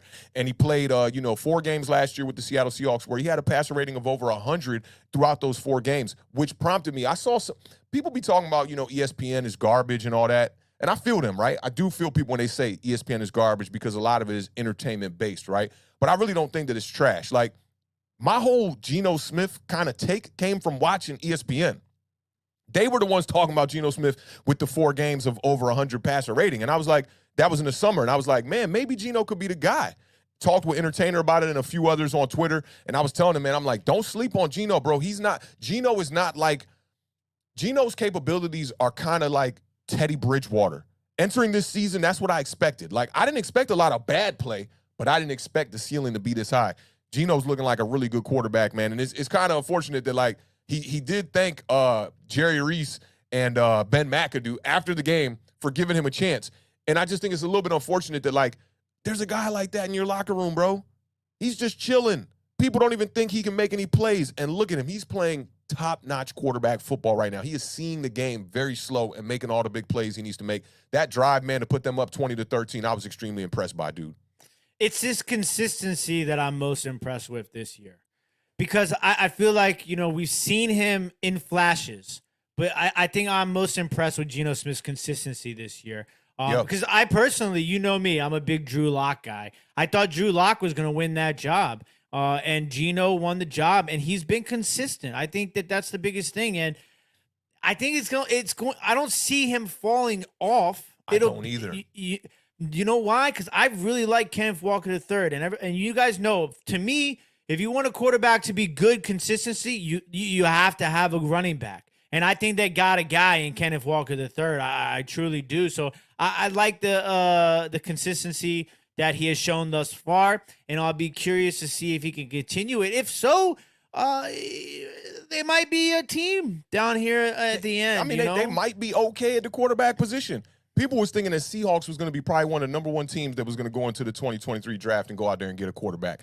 And now you're looking at Geno Smith play very high-level football. And the part to me that's most impressive, bro, is I didn't know that Geno Smith's arm talent was this good.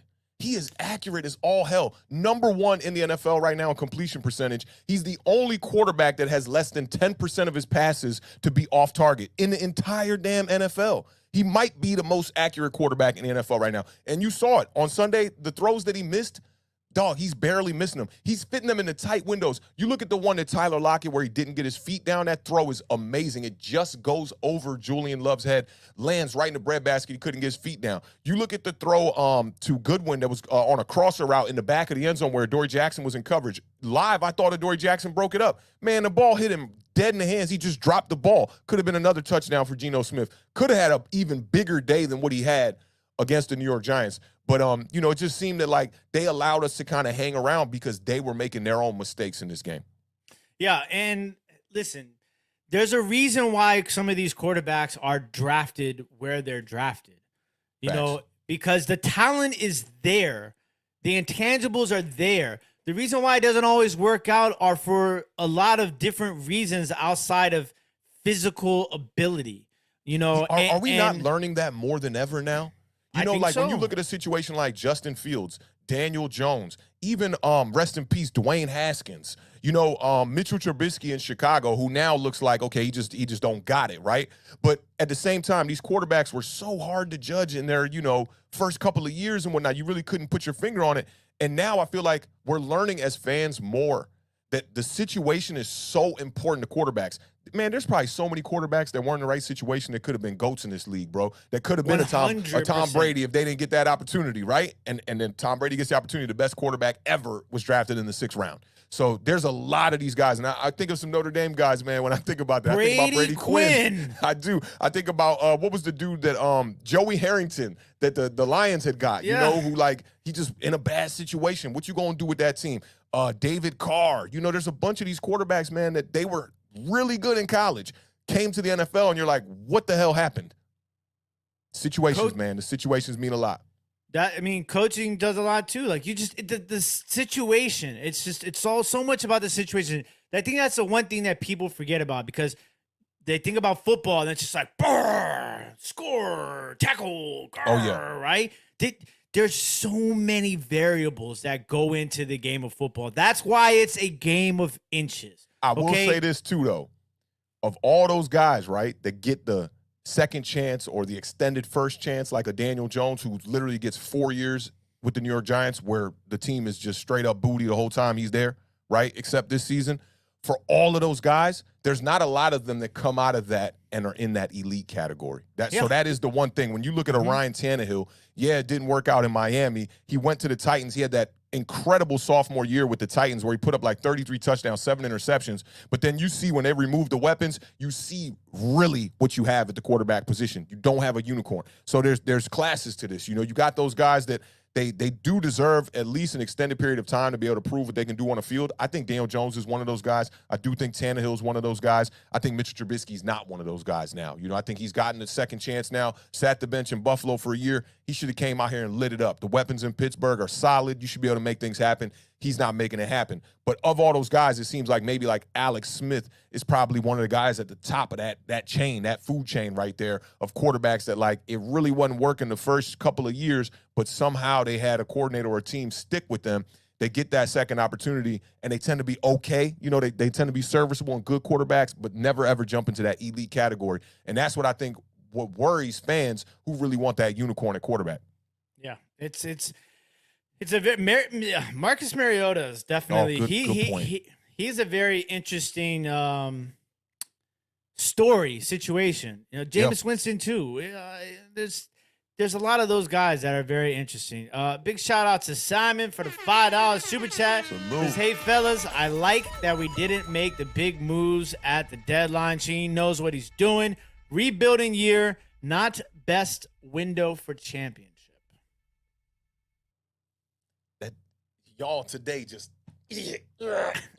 killing my Super Bowl dreams. Straight up, dog. No, I feel you, Simon. I definitely feel you. You know, this prompts me to think about one more question that I've seen a lot of people talking about on Twitter, right? A lot of people are saying this. A couple people tagged me in some tweets, too, saying this. Like, because Shane didn't go out there and get a wide receiver for Daniel Jones, that means they're leaning towards him not being here next year. What you think about that? No, I think that people are overthinking things. I think that you think Daniel's got a good shot being back next year? I don't think that one thing has nothing to do with it. I mean, you know, my stance on the Daniel Jones returning is I think it has to do strictly business. I think that it all depends where the Giants land and where Chicago lands, because you guys have Chicago's first round pick, right? No, that was last year, right? Was that last year? Yeah, that's how we got Evan Neal and Kayvon Thibodeau was with Chicago's pick. Oh yeah, you're right. Yep. You're right. So, but we got a slew of draft picks. We definitely got. I think we have 11 draft picks. I think it's where you guys land at the end of the year, combined with the money situation. Because I don't think it would make sense to franchise tag him because the money would be such a hit to the cap space. But I don't think that there's other teams that are going to be banging down the door to give him a necessarily a starting quarterback That was a giant contract. overreaction a couple It weeks was. ago. I was. Yeah. That's why I said it. Yeah, I like that. I don't think that he's going to be getting a starting quarterback contract offer. So I think that you might be able to bring him back for a reasonable price.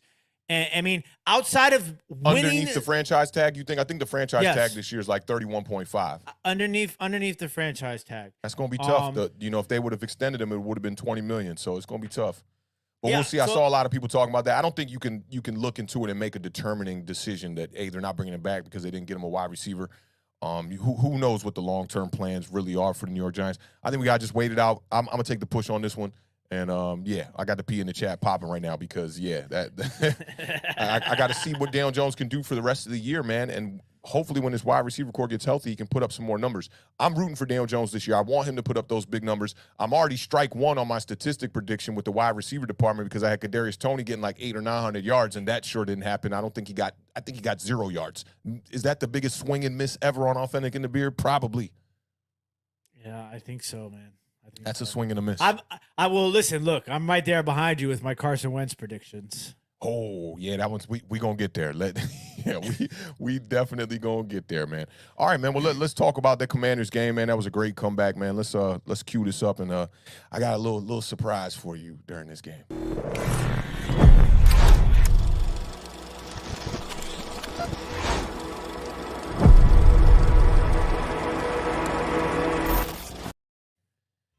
All right, man. Washington Commanders improved to 4-4 on the season. They beat the Colts, man, 17-16. They didn't quite #RTDB, but they won the damn game. 17-16. I got an email from the graphics department this morning, Beard. It said it's an urgent email. They sent me a file. This was the file.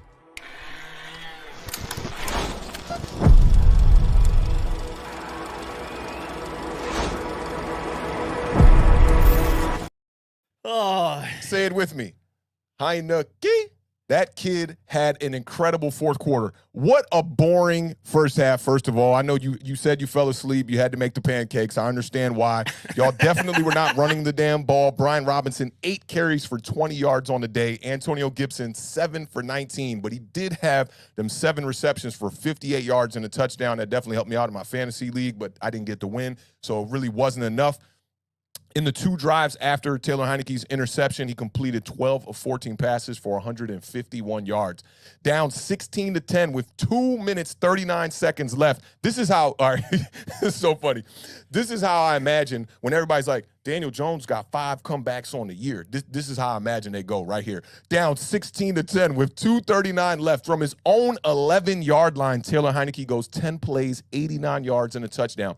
J.D. McKissick, this was not enough people talking about. J.D. McKissick on the first set of downs, on 3rd and 2, he slips and falls down for what looks like it's going to be an easy first down, okay? Easy first down. So now you're looking at 4th down for Taylor Heinicke, and, man, he was doing some miracles in that pocket, maneuver in that pocket, finds a little pocket, throws the ball to Curtis Samuel, completes the 4th and 2, and the Washington Commanders are in business. Then he gets another one on 2nd down where pocket starts to collapse on him, and now I'm a believer, The Beard. I'm telling you right now, I'm a believer. He makes the offensive line better. Not in the traditional sense I like to say over here at Awthentik and The Beard. A decisive quarterback normally makes your offensive line better. Taylor Heinicke, boy, that boy be back there, James Brown, and he's dancing back there. He is making plays with his feet, man. And then the Tyquan Lewis injury, I thought that really helped y'all out too. So he got the little joint where he kind of scrambled out the pocket. He did a little impersonation of Carson Wentz. He just kind of flicked it with his left hand, got it out to J.D. McKissick, and then Tyquan Lewis gets hurt. So it gives y'all a little bit of time to regroup with 1:16 left on the clock. Then Heinicke comes back on 1st down, scrambles, steps out, gets a little run for a 1st down. He showed you vintage Heinicke from the 2020 playoffs against the Bucs. Then he gets the 15. This was the most impressive throw to me. The 15-yard strike to Cam Sims across the middle. A dart just bow. Oh, I ain't got arm strength. Here you go, Beard. Take that right there. And then buys time on the big play. He buys time. He sees his man, Terry McLaurin. You got to love it when your quarterback starts to scramble and buy time and you got wide receivers who are actually making moves down the field and trying to get open. Terry McLaurin sees that there's no safety over the top, bends his route up the field. My man Taylor Heinicke sees him, lobs it up. It's a little short. It's okay. It's a little short because if he gets it out there, it's an easy touchdown, no brainer. I mean, easy catch for him. But that's why you got Terry McLaurin out there so he can make those 50-50 catches. And Terry McLaurin makes the big catch, man. They're down to the 1-yard line. Terry McLaurin is talking big. I'm talking big shit. He said, my city. This was a homecoming game for him. Where did he go to school at? Well, so he went to high school 10 miles from the stadium. He has actually played 4 games I think it's 6 games, somewhere around there previously in that stadium. He had won 3 state championships in high school and 2 Big Ten championships in that stadium. He is undefeated as a player, high school, college, and NFL in that stadium. See, I like how you did that because we didn't even plan that. You just got it ready, man. I like how you repping for your Commanders. I'm like that when the Giants win, too. I got all the nuggets ready to go. Before I toss it off to you and talk about how the roadmap went, and if we got there in the right capacity, Terry McLaurin, man, 6 receptions for 113 yards, 18.8 yards per catch, 8 targets for the Black Power Ranger. Do your thing, bro. Well, it wouldn't be right to start this off without Paulie with the $2 super chat. Says Commanders recap, Heinicke Hustlers. Shout out to Paulie. Hail to the W. Appreciate you as always, my man. And big shout out, Sebastian said, oh, Waterfly's not here? No worries, I got this. For the $1.99 super chat, here we go.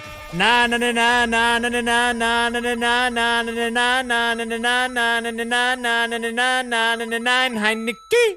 Spike don't care. All right, let's do it. So, I'm going to be perfectly honest with you, okay? I didn't review the roadmap because I'm pretty sure the roadmap did not succeed. There was definitely a lot going on here. I'm going to turn the pages really fast. Hold on, here we go. All right. Oh, I got to get sound effects ready, right? Roadmap, Antonio Gibson, 15 to 20 touches. It was 14, right? I think it was 14. Yeah, 14. 14. Yep, didn't do that. RTDB, 30 to 40 rushes. Didn't do that. Nope. Score early. You flipped the roadmap back like you was Chevy Chase on vacation. Let me check this roadmap. Score early. That definitely did. Nobody scored early. Sorry about that. Nobody scored early. I don't even know if they scored at all in that game. Don't get behind. That didn't happen. We got behind. 0 points in the first quarter, by the way. Yeah. Taylor turnovers. That didn't. Yeah, he turned the ball over. We did have one. It was a good game. Win the time of possession. I got you on that. You did win the time of wrong game. You time of possession. You won it by a minute. There we go. Turnover battle. We won that one. Convert third downs 50% or better. There's absolutely no way because that's one of my talking points. Yeah. Colts. Really, nope. Force 2+ turnovers and have 3 or more sacks. 2+? 2 or more. I like it. 3 or more sacks. I think we only had 2. How many sacks do we have? 2 or 3? 2. So yeah, you get one of these for that. So yeah, that was a very lucky win. I think we all can agree on that. Okay, listen. Let me just talk about this really fast. The McKissick slip. I'm glad you brought that up because that's one of my notes. Because this is a transition from why the roadmap didn't win to how we got lucky. What in the hell is McKissick doing in on the game on third down in a 2-minute drill when you got Antonio Gibson and Brian Robinson back there? Why? Y'all are doing the opposite of what the Giants do. Y'all use y'all 2 running backs in the first half more, and then when it comes down to like game on the line, it's the second game on the line. Well, what's the game where Carson Wentz had the 3 plays on the goal line and y'all failed and y'all got the loss? The Tennessee game. J.D. McKissick's in on every down from the 2-yard. What are we doing? I do not know. I do not know. Shout out to Paulie for the $2 super chat. Says you gotta check your GPS. No, it's not a GPS, Paulie. It's a paper map, bro. I'm telling you, it's behind the shotgun seat in that little folder pocket right there. He pulled it out in the old brown station wagon. Right. It's a blue station wagon with brown wood grain on the side of it. It's an old map. Throw some white walls on that. But anyways, some white walls. that one, and let's not forget, Washington almost Washingtoned, just like they did in the Chicago game and almost in the Green Bay game. Michael Pittman catches that ball. We're not talking about a win in this game. Ooh, you talking about the deep one across the middle after y'all went up. I know. And all they needed was a field goal. Man, boy, we lose that game. That was right on hands. right on the hands. Ooh, and it was right on hands like this. It was, that's how you want over the 50-yard line, there. too. Perfect. It was a perfect throw, too. Perfect throw. Shout out Sam Ehlinger did not play bad in this game. I thought he played fairly well for his first NFL he was efficient. action. 17 of 23, 201, man. No touchdowns, no interceptions. Yeah, I mean, but listen, there's some game. It's easy to talk about Taylor Heinicke because he's the magician. He was the fan leading rusher favorite. as well. Yeah, Fourth but quarter, listen, 2-minute drive, 2-minute drill, won a game. Listen, everybody hyping him up. Heinicke. Yeah. There's some real guys here we got to talk about. Okay, some real guys. Number one, when I get through these, I feel like I'm drunk. Okay, because I like. Number one, Terry McLaurin is a dog. Of course. He's the guy. He's the guy. Terry McLaurin makes, without Heinicke, there is no Terry McLaurin. Without Terry McLaurin, there is no Heinicke. Ooh, I'm about to give you some good pushback right here. Okay, but without no Taylor Heinicke, there is no big play from Terry McLaurin because your offensive line is not giving your wide receivers enough depth to get down the field. 100%. 100%. Taylor Heinicke did things in this game that Carson Wentz wouldn't have been able to do. Facts. And I wouldn't have said that before this game. I wouldn't have said that. Yeah, but it was very evident in this game because he did some. He was kind of looking like Eli Manning on some of those Super Bowl throws where you're just kind of like, wait, how did he? What? No. Yeah, them joints right there. Them joints. Big shout out to Paul. He says JD is the best pass protector. I understand that if you're passing the ball, but I mean, you're handing the ball off to him. It just to me. So I like Paulie's answer for the pass protection thing here for the play that happened on Sunday, right? On the 3rd and 2 where he slips. You just can't slip, right? It's a bonehead type of thing, right? But there's no excuse when you're on the 2-yard line with everything on the line to win the game. You can't have your best pass protector in at that point. You got to have your best running back in the game, I think. Absolutely. And so big shout out to Terry McLaurin. Listen, Curtis Samuel in this game, they used him how they did use him a little bit last week. And especially in the Jaguars game. Yeah, I thought Curtis Samuel had a fantastic game. 4 rushes for 29 yards, 3 catches for 50 yards. But the big thing is 2 of those 3 catches were 4th down conversions. So Curtis Samuel made 2 very critical big plays in this game. You remember, the 4th down conversion late. That's all Taylor Heinicke too, boy. That's whew. I'm giving him props today, Beard. I'm giving him his props. I know you are. Man, I know you are. He did the little joint where, look, he held the ball right here as he was backing up. He was like, oh, damn, pressure getting to me. Skirt. Oh, got out there. I'm like, look at Taylor Heinicke, man. He looks like a high school quarterback, bro. Yeah. With good feet. But listen, is that going to hold up against a Dallas, a Philadelphia? New York Giants? New York Giants? Yeah, there you go, my man. Well, that's still to be seen. But listen, to me, obviously, before I get to the rest of my game balls, I think the biggest thing for Taylor Heinicke was he threw that interception. And let's be perfectly honest, that was a Zach Wilson interception. Okay? It was horrible. Yeah. And he had 2 or 3 other – this is what Taylor Heinicke does. He has 2 or 3 plays a game where you're just like, ugh. And if the other team comes away with it, these games are completely flip-flop. So, once again, we got lucky. There's a lot of luck in this game. You know what I'm Yep. saying? So, but that being said, immediately following that interception, he came back and had those 2 drives. That take you gotta be a special type of person in here and in here to be able to do that. So, For you know, sure. like, I definitely want to make sure that it does not go unsaid that Taylor Heinicke did a lot in this game to help us win the game. But there was a lot that he didn't do, obviously. You know, 2 of 12 on third downs. That ain't him. That ain't him. That you can't, I mean, there's nothing about that. You know what else? The offense, we forced 2 turnovers. How many points do you think we got off those 2 turnovers? 3. 0. Man, that's terrible. 0 points off the turnovers. You know, like that's something that was very worrying. Now, the big field goal drive before the game-winning drive, Gibson, McLaurin, Samuel, all 3 of them had a big part in that drive, combining for a total of 43 yards on that drive. You know, and then on the last drive, like I said, the Curtis Samuel 4th and 2 was huge. Hey, And then- shout out to Texas boy. I saw him say that Terry don't McLaurin wanna don't see want no Diggs. smoke from Diggs, but you know the stat of the wide receiver who has the best stats against the Cowboys is Terry McLaurin. Yeah. He's running it up on y'all. You better watch out, Texas boy. You better watch out.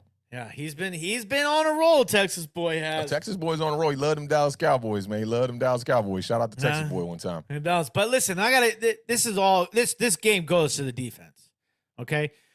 The defense forced those 2 turnovers. Both of those turnovers, they were in scoring position. Yeah, and come away with 0. And come away. Let's talk Not about it. Jonathan Allen and Deron Payne killing. Allen forced that fumble. Payne recovers it. That was at the Washington 17. They were about ready to score. And our boy, he still got a clip. We just got to cue him up because all he does is make big plays. You want to cue him? You talking about Derek Forrest? I'm talking about run, Forrest, run. Cue him don't up. even- He deserves it. We got to give him some love. Not He's here gone. no more. He's he gone. was quiet for too long. Oh. The graphics department was like, let's create some space for this dude. Listen, all he does is make big plays. He made an absolute monster play by forcing that fumble on the 20-yard line. Then let's talk about the goal line stance. Cam Curl, who is one of the highest rated safeties in all of the National Football League. Quietly. He made a huge play. Everybody thought Michael Pittman was in. Not me. I knew it. He wasn't him. And then they showed it. Nope. Short of the goal line. 3rd and goal from the half-yard line. And who? It be the man that everybody said was a bust. Oh, he was a bust. You know what he done did? He done busted that play up. His name is Jamin Davis. Okay? They was calling him a bust. My man came through and made an absolutely huge play on that 3rd down, forced a field goal, okay? So, you know, this was some solid team defense going on. The defense saved our butts because offensively we looked horrible against a horrible team, okay? But listen. Yeah, the Colts are kind of bad. Sometimes you need things to bounce your way, okay? And Taylor Heinicke, he does what he has to do to win. He removes the X's and O's in this weird way. It and does. Turns it into and backyard it scares football. the hell out of me. I bet, bro. I bet. It's real Brett Favre-like. It's real Brett Favre-like. Well, the difference is Brett Favre has a cannon, Brett Favre about to probably do some jail time or some shit, too. We'll save that for another episode. Yeah. But you know, listen, I've said this time and time again. Like, Taylor Heinicke is my quarterback, so I'm going to root for him to continue to do well. It's just they got to figure. We need some more consistency. Like they got away from the run. I don't know why they got away from the run game here. Defensively, they gave up big plays again in this game. You know, the Nyheim Hines had that beautiful over-the-shoulder catch on the sidelines. Yep. Paris Campbell had a big play. Michael Pittman had a big play. Jonathan Taylor broke a couple of big runs. Man, I We know got very Ellinger- lucky that he got hurt. Ellinger's looking at Michael Pittman like, bruh, you sold me, dog. You sold me. I was about to come back. They only had like 20 seconds left when they got the ball back. Yeah. You sold me. But let me ask you a question. I did get something from the graphics department. They wanted to know, is this a thing right now? Is it a little too early for this? No, we don't have a quarterback controversy because Carson Wentz is hurt. I mean, when he comes back. We'll cross that bridge when we get to it. Okay. Well, I'll answer it then. I think Taylor Heinicke should be the quarterback moving forward, and I think Ron Rivera, again, messed up the quarterback situation in Washington, again, for like the third straight year. I think you got to stick with what works. I know you don't want to hear it. Okay, that's probably why you didn't want to answer it. Let me ask you this. Say Washington's offensive line was never an issue. Then you could go with Carson Wentz. But that's why I brought up that bar and I felt so excited and so good about it, is because Taylor Heinicke buys time. Yeah. Which allows Terry McLaurin to get down the field and make these big plays, man.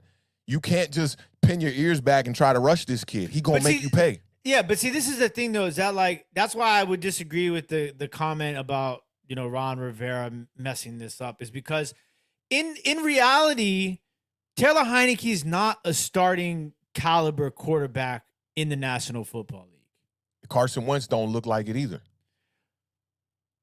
I mean, it's hard to tell. Pretty good. It's hard to tell because and you know what? You know where I can relate to it? It's like how I felt about Kenny Galladay when we brought him in, right? Like, oh, we're going to spend this bag. It's going to upgrade the position. We're going to get our wide receiver one. And then, boom, you just fall flat. Yeah. But see, like, for me, it's just, I don't want to say that because it sucks because I feel like we don't have the large sample of the large sample size. You don't. Because you don't. We have the problems on the offensive line.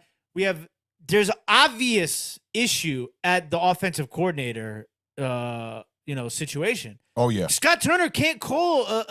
It's like he can't call. Whose offensive coordinator was fired today? Was it the Colts? The Colts. Right. I thought so. So it's like, Scott Turner's definitely struggling. But my thing is like this. You have to do what's best for the team. Yes. Yeah, right now, Carson Taylor Wentz, Heinicke, in the perfect ideal situation, he might be a better quarterback than Taylor Heinicke. He probably is. But for this particular team, one thing I'm noticing, they rally behind Taylor Heinicke in a totally different way. And two, the way that he buys time with his legs, bro, he's making it a different thing. Like, and if your defense can keep you in games like this, because granted, this was not the greatest offensive output. The first half, relatively nothing. And this is the first time I saw Taylor Heinicke really win a game when he had no running game. Remember, I told you that last year a bunch. I was like, Taylor Heinicke's the kind of quarterback that he could be serviceable as long as he got the running game. Everything's going to look good when he's running, when he got Antonio Gibson pushing 80 yards for him. Antonio Gibson and Brian Robinson combined for 39 yards in this game. Taylor Heinicke's the leading rusher with 29 yards on the day, and he still found a way to win it, that's kind of crazy to me, but I think that speaks a little bit more about the Colts situation, that they're just not really that good of a team, and they allowed y'all to get back in this game and win it. But I do think you got a controversy simply because of that. Like, if you win, let's say Taylor Heinicke does what this kid did in Dallas, this Cooper Rush or whatever, and you get Carson Wentz back, you just gonna pull the plug? So let me ask you this: what's the difference between that and this? Dak Prescott. Dak Prescott has led the Cowboys to be the number one offense for like a couple of years here, bro. Last year they had the number one offense. They're always top 10 every time. This ain't Carson Wentz situation. You know what I mean? Like where it's like you leave Philly and you was looking like, bro, you out of here. You go to the Indianapolis Colts and you have a serviceable year, but everybody's wondering why they get rid of you after 1 year. You had your ideal situation over there with Frank Reich being the head coach and whatnot. That's your guy. It really should have worked out, but it didn't.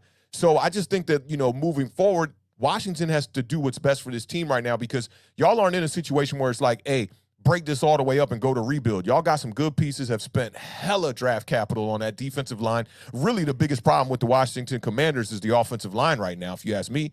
That offensive line, but they look better when they're blocking for Taylor Heinicke. In return, there's some traditional plays that you're not going to get. Carson Wentz might have been converting some of these plays in the first half that Taylor Heinicke wasn't doing. That bozo interception, you're not going to see one like that from Carson Wentz. You might see some from him, but they won't be like those Taylor Heinicke joints where it almost looks like when we went to the field the other day and I'm trying to throw 50 yards, right? And like one time it'll be like 32 yards. And you're like, what the hell just happened? Like, just slipped out of my hand or something? Like, what's going on? There's not that consistency like you talk about. So what happens if the magic runs out? That's the problem. I don't know. You got to make a decision. I know they're going to have to make a decision on it. I know they're thinking about it. Just look at the energy around a team around him in an ugly win, right? Like, why would you strip that from them? Okay, so this is his second start, right? Yeah. And they said Carson Wentz will be out 4 to 6 weeks. Yeah. They didn't put him on IR either. Right. Don't forget But that don't mean nothing. You saw how that this year you've seen they don't put guys on IR and they don't be out there. Yeah, and I know we've talked about, Ben, the 70% thing at nausea, but can he even play 70% of the snaps if he misses 6 games? I don't think. I think you could miss 6 games, come back in. What is he saying there? The other thing to factor in that if Carson Wentz plays 70% of the snaps with the contract. Yeah. Yeah. We get the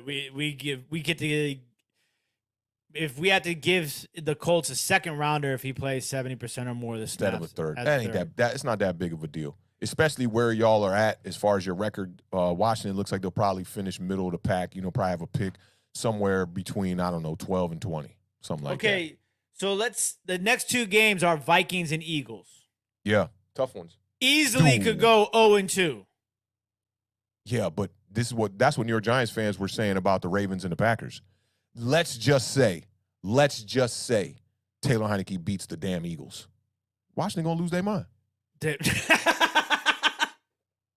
I think they'll. I mean, listen. If Taylor Heinicke beats the Vikings and the Eagles in back-to-back weeks, you're definitely. It's not even. This won't even be a controversy. It'll be Taylor Heinicke. I think if he even wins one of those games, they're gonna look at him like, "Whoa, this kid's stepping up in a big spot like this." I think you got to go with them. They'll figure it out when they get to it, but I wanted to bring it up. I wanted to be one of the first podcasts to bring this up and talk about it. Is there going to be I'm curious about it because Taylor Heinicke, the measurables clearly aren't what Carson Wentz has, but Taylor Heinicke got that go get it. Don't give this. That is really, when I think about a fourth quarter comeback victory, that is the ideal way you do it. Yeah. I mean, and listen, but I don't want to take anything away from Taylor Heinicke because he did what he had to do to make that throw. But that's a 5 to 7 yard underthrown ball. Oh, no, it ain't that much. I looked at it a bunch today. It was like 2 yards underthrown, 2 or 3. He had to stop and jump to get it. And honestly, dog, when you play wide receiver and you see that and you get the jump on it, don't you feel good about it? One-on-one, dog. I feel good about it because I'm mossing Bama's out. So how you think Terry McLaurin's feeling about it? He's Terry McLaurin Bama's. It's my city, and he's in his city. He said. So for me, it's like, it's underthrown, man. It wasn't like he had pressure in his face, man. He's buying time, bro. There wasn't pressure in his face when he threw the ball, but there was leading. Yeah, and he bought time right off the beginning. You got to think it just. They show it from Terry McLaurin's perspective. He ran his whole route and stopped the route and was like, it was brilliant. And it was brilliant. Yeah. So that go to show you how much time Taylor Heinicke had, or not that he had, much time that he created back there to then make the throw. And he had to throw to Cam Sims right before that. Then that was his best throw. That was his best throw, was the Cam Sims throw. And when you buy time like that, who cares if it's not 100% accurate, right? When I look at the throw to Darius Slayton from Daniel Jones, last week against the Jaguars in the first half, the first drive where we scored, it was a little underthrown. I don't care, though. He got a little pressure in his face. It's catchable ball, man. Terry McLaurin one-on-one with the game on the line. I don't care where you throw it, bro. Just get it near his hands. And that's what he does. Taylor Heinicke, the biggest thing is the extension of the play, man. And 100%.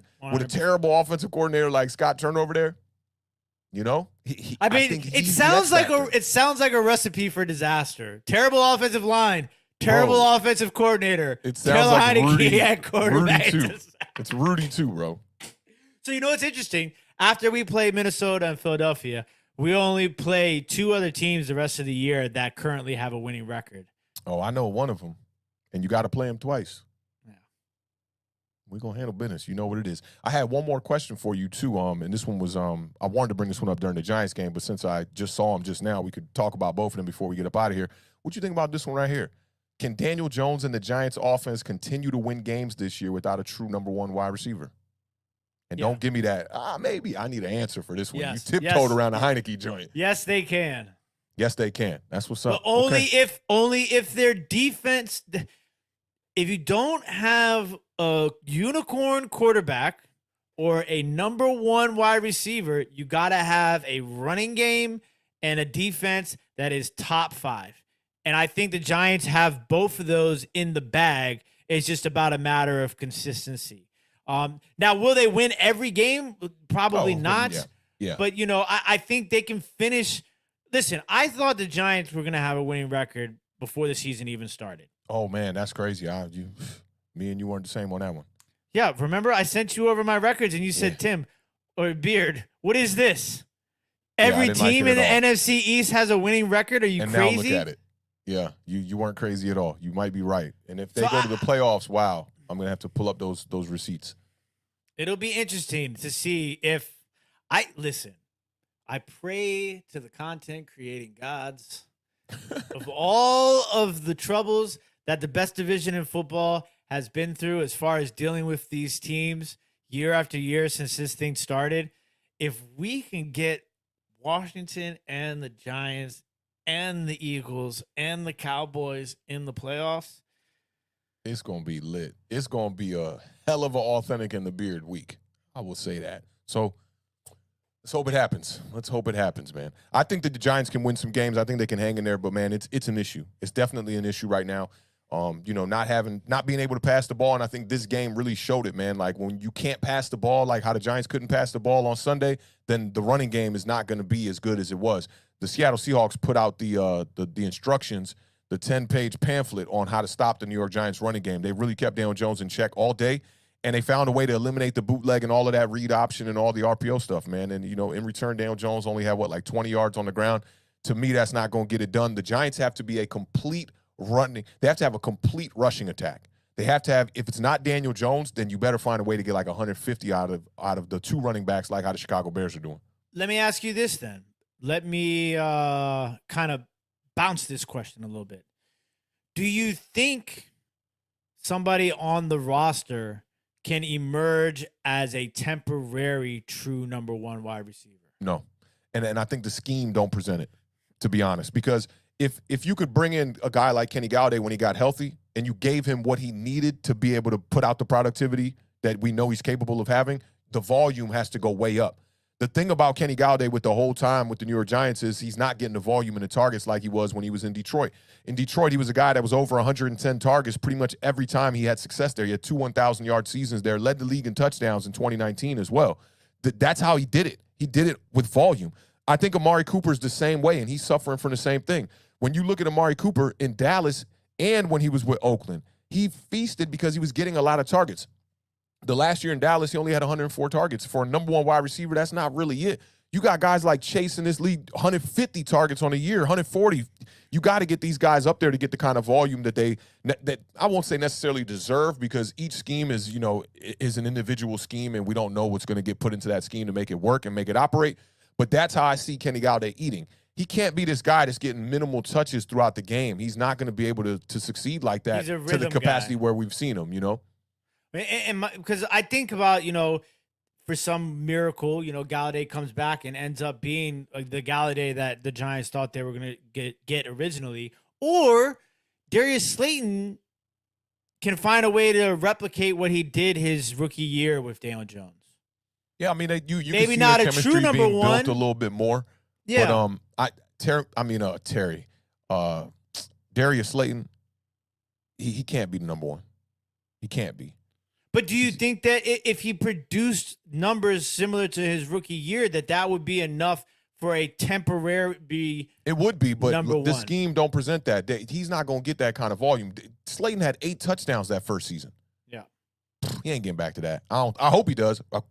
Cross my fingers, I hope he does, but I just don't see it, and I don't expect it. And then you got, Wan'Dale Robinson, who's another, perspective that could be that too, but it's like, I don't see that from the slot position. I just don't see it. You need a guy who can really Terry McLaurin would feast with the New York Giants, because he can do all that stuff. He can do all the routes, all that stuff Stephon Diggs does with Buffalo. Terry McLaurin could pretty much do most of that. He can take the top off. He can do the middle routes, the intermediate stuff, the deep threat. He can do the deep out routes, streak you down the field 10, 15 yards and then stop on a dime, and then the timing would happen.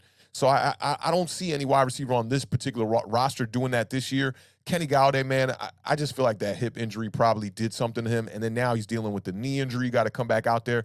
this is like a car that's breaking down a little bit for this particular year. So I don't see it, but I hope that they know something in the locker room and in the front office that I don't know, because they didn't make a move on a wide receiver today. So hopefully we can get there, man, get to the playoffs and maybe make this run, and one of these guys can step up, man. I'm hoping. The Giants are going to need it for real. Yeah, it's going to be an interesting second half of the season. It definitely is, man, and I'm worried, about the big Giant collapse. That I'm worried about it. Deshaun Jackson returning the kick, kind of, fumbling the field goal snap against the San Francisco 49ers with everything on the line to go to the Super Bowl type vibe. I'm feeling it a little bit. You couldn't ask for a better lost by game out the bye situation than what you guys have, I think. For me, I would have rather taken the loss to the Packers or the Ravens and then beat the Seahawks. I feel a little bit better. But we beat the two teams that we thought we had no chance beating. We beat those two teams. And now we lost to the Seahawks, so I feel like, yeah, they only up and up right now, but 5-3, they came into this game 4-3. I felt like they were a beatable team, and they served it up for us. I think they gave us a chance to hang around in this game. And unfortunately, those two fumbles, man, were extremely costly.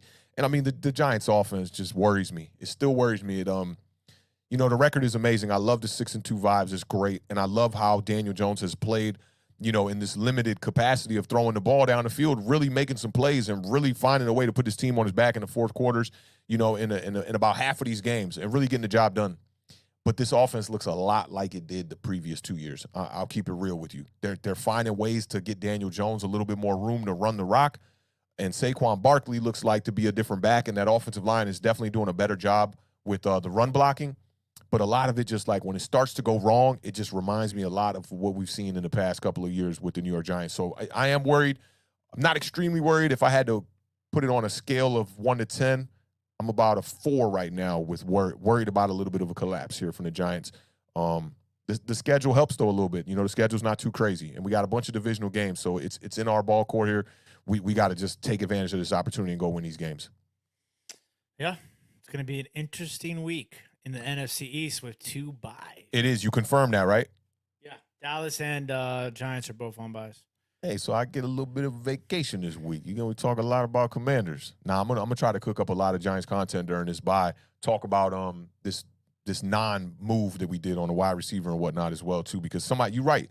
Like, somebody got to step up. Somebody's got to step up, and I think it's one of those two guys in the picture. I'm glad you were talking about Slayton and Kenny Galladay a lot, because I do think it's going to be one of those two guys, and then maybe that could create some room for Wan'Dale Robinson to kind of open up and do some more in this offense as well. Indeed. 4-4. Commanders, 4-4. shout out. Congratulations, man. You guys got the victory back in the mix. The only bad thing I'd say for y'all this week was that the other two teams won outside of, New York losing. It would have been good for y'all if you could have got a loss from the Cowboys as well, too. But good week for the Washington Commanders, man. Taylor Heinicke definitely held it down. Terry McLaurin is looking like a different dude. A different dude, man. He might get close to my predictions. Yeah, would you have him at like 900? Did you have him at 1,000? You had him at 1,000. I think I'm at 1,000. The touchdowns aren't there, though. Would you have him at 8? I think you had 7. No, I think I had him at like 11. Oh, my God. You was going crazy. Wentz is the best quarterback he's ever had. My numbers were crazy for Wentz, too, man. I had some real inflated stats for Wentz, man, like 32 or something like that. We never account injuries in those, man, but, hey, It is what it is, man. Definitely appreciate all of y'all sticking around, man, rocking with us on this Week 8 edition of Awthentik and The Beard, the best division in football, man. This was a solid show, man. Good vibes. I got to start bringing the questions more. I like surprising you with the questions. You always try to tiptoe around them. Against the Bears, I said, did y'all get lucky? You was like, we ain't get lucky, but we got lucky a little bit because we ain't get lucky. And then in the fourth quarter, we got a little lucky. I wasn't relying on the luck, but then we got lucky a little bit more, and then we won the game. I ain't going to call it luck, though. And today, the Taylor Heinicke quarterback controversy, you're just like, you gave me the coach's answer. And we'll worry about it when we get there, okay? When we get there, we'll worry about it. But shout out to the game, we're on to man. Minnesota. We're on to Minnesota and the Minneapolis Raps, man. Heinicke. We need some Heinicke bars here, okay? We need some Heinicke bars. Okay, for I'll sure, work man. on But it. shout out to all y'all in the chat, man. Salute to the fam. All the Giants Nation, man, that didn't see this trade deadline go kind of the way that we really wanted it to go. Just sit tight. I'm sure we're in good hands with Joe Shane and Brian Dable in the front office with the New York Giants. Shout out to the Commanders again. Big wins across the NFC East, man. The Eagles get that huge win. Dallas Cowboys looking like they on the up and up. I'm worried. Y'all need to know I'm worried. Shout out to the Beard Man, the best co-host in the country. Make sure y'all pull up on Thursday. It's going to be a pretty easy preview show. Shout out to Sligo Middle School in the building one time. Y'all know what it is, man. Our alma mater, I'll call it, one time. But it should be an easy week here, man, with the two NFC East games with the Washington Commanders and the Philadelphia Eagles and the Thursday night matchup. I don't know who we got on Thursday. I want to look that one up, actually. Let's see what we got. Probably Browns and Bears. Or something. Stop it. It's always some wild matchup like that, too. Let me get that before we get up out of here. Phillies put up 4 runs already. All right, here we go. I got you. It's We got Eagles and Texans. Bengals. Eagles. Eagles and Texans. Oh, the Eagles are playing on Thursday night. So we're gonna have 2 games. God, that's gonna be all right. We gotta figure out some format for that show for sure, man, because we need that to be a jam-packed show. 2 games. Make sure y'all pull up Thursday, 7 p.m. Hey. Eastern Standard Time. You got about 2 seconds. I'm wrapping it up. Hey, what? Thursday, I'm going to add a Logan Thomas autographed Virginia Tech mini helmet into the giveaway prize pool Thursday. That's what's up. So make sure y'all pull up for the trivia, man. People have been winning some fantastic prizes, man. Y'all know what it is over here at Awthentik and The Beard. Keep raising that bar. Keep living those dreams because the universe flows in Technicolor and surround sound. Rest in peace to the podcast GOAT, Combat Jack. Y'all be good. Enjoy your next couple of days. Giants on a bye. It's going to be a tough week and a half here, y'all. Just stick with it. Stick with it. New York Giants will be back in no time. We'll catch y'all on Thursday at 7 p.m. Eastern Standard Time. Another one in the books for Awthentik and The Beard. Shout out to my guy. Y'all be good, man. We will catch y'all on Thursday. Peace.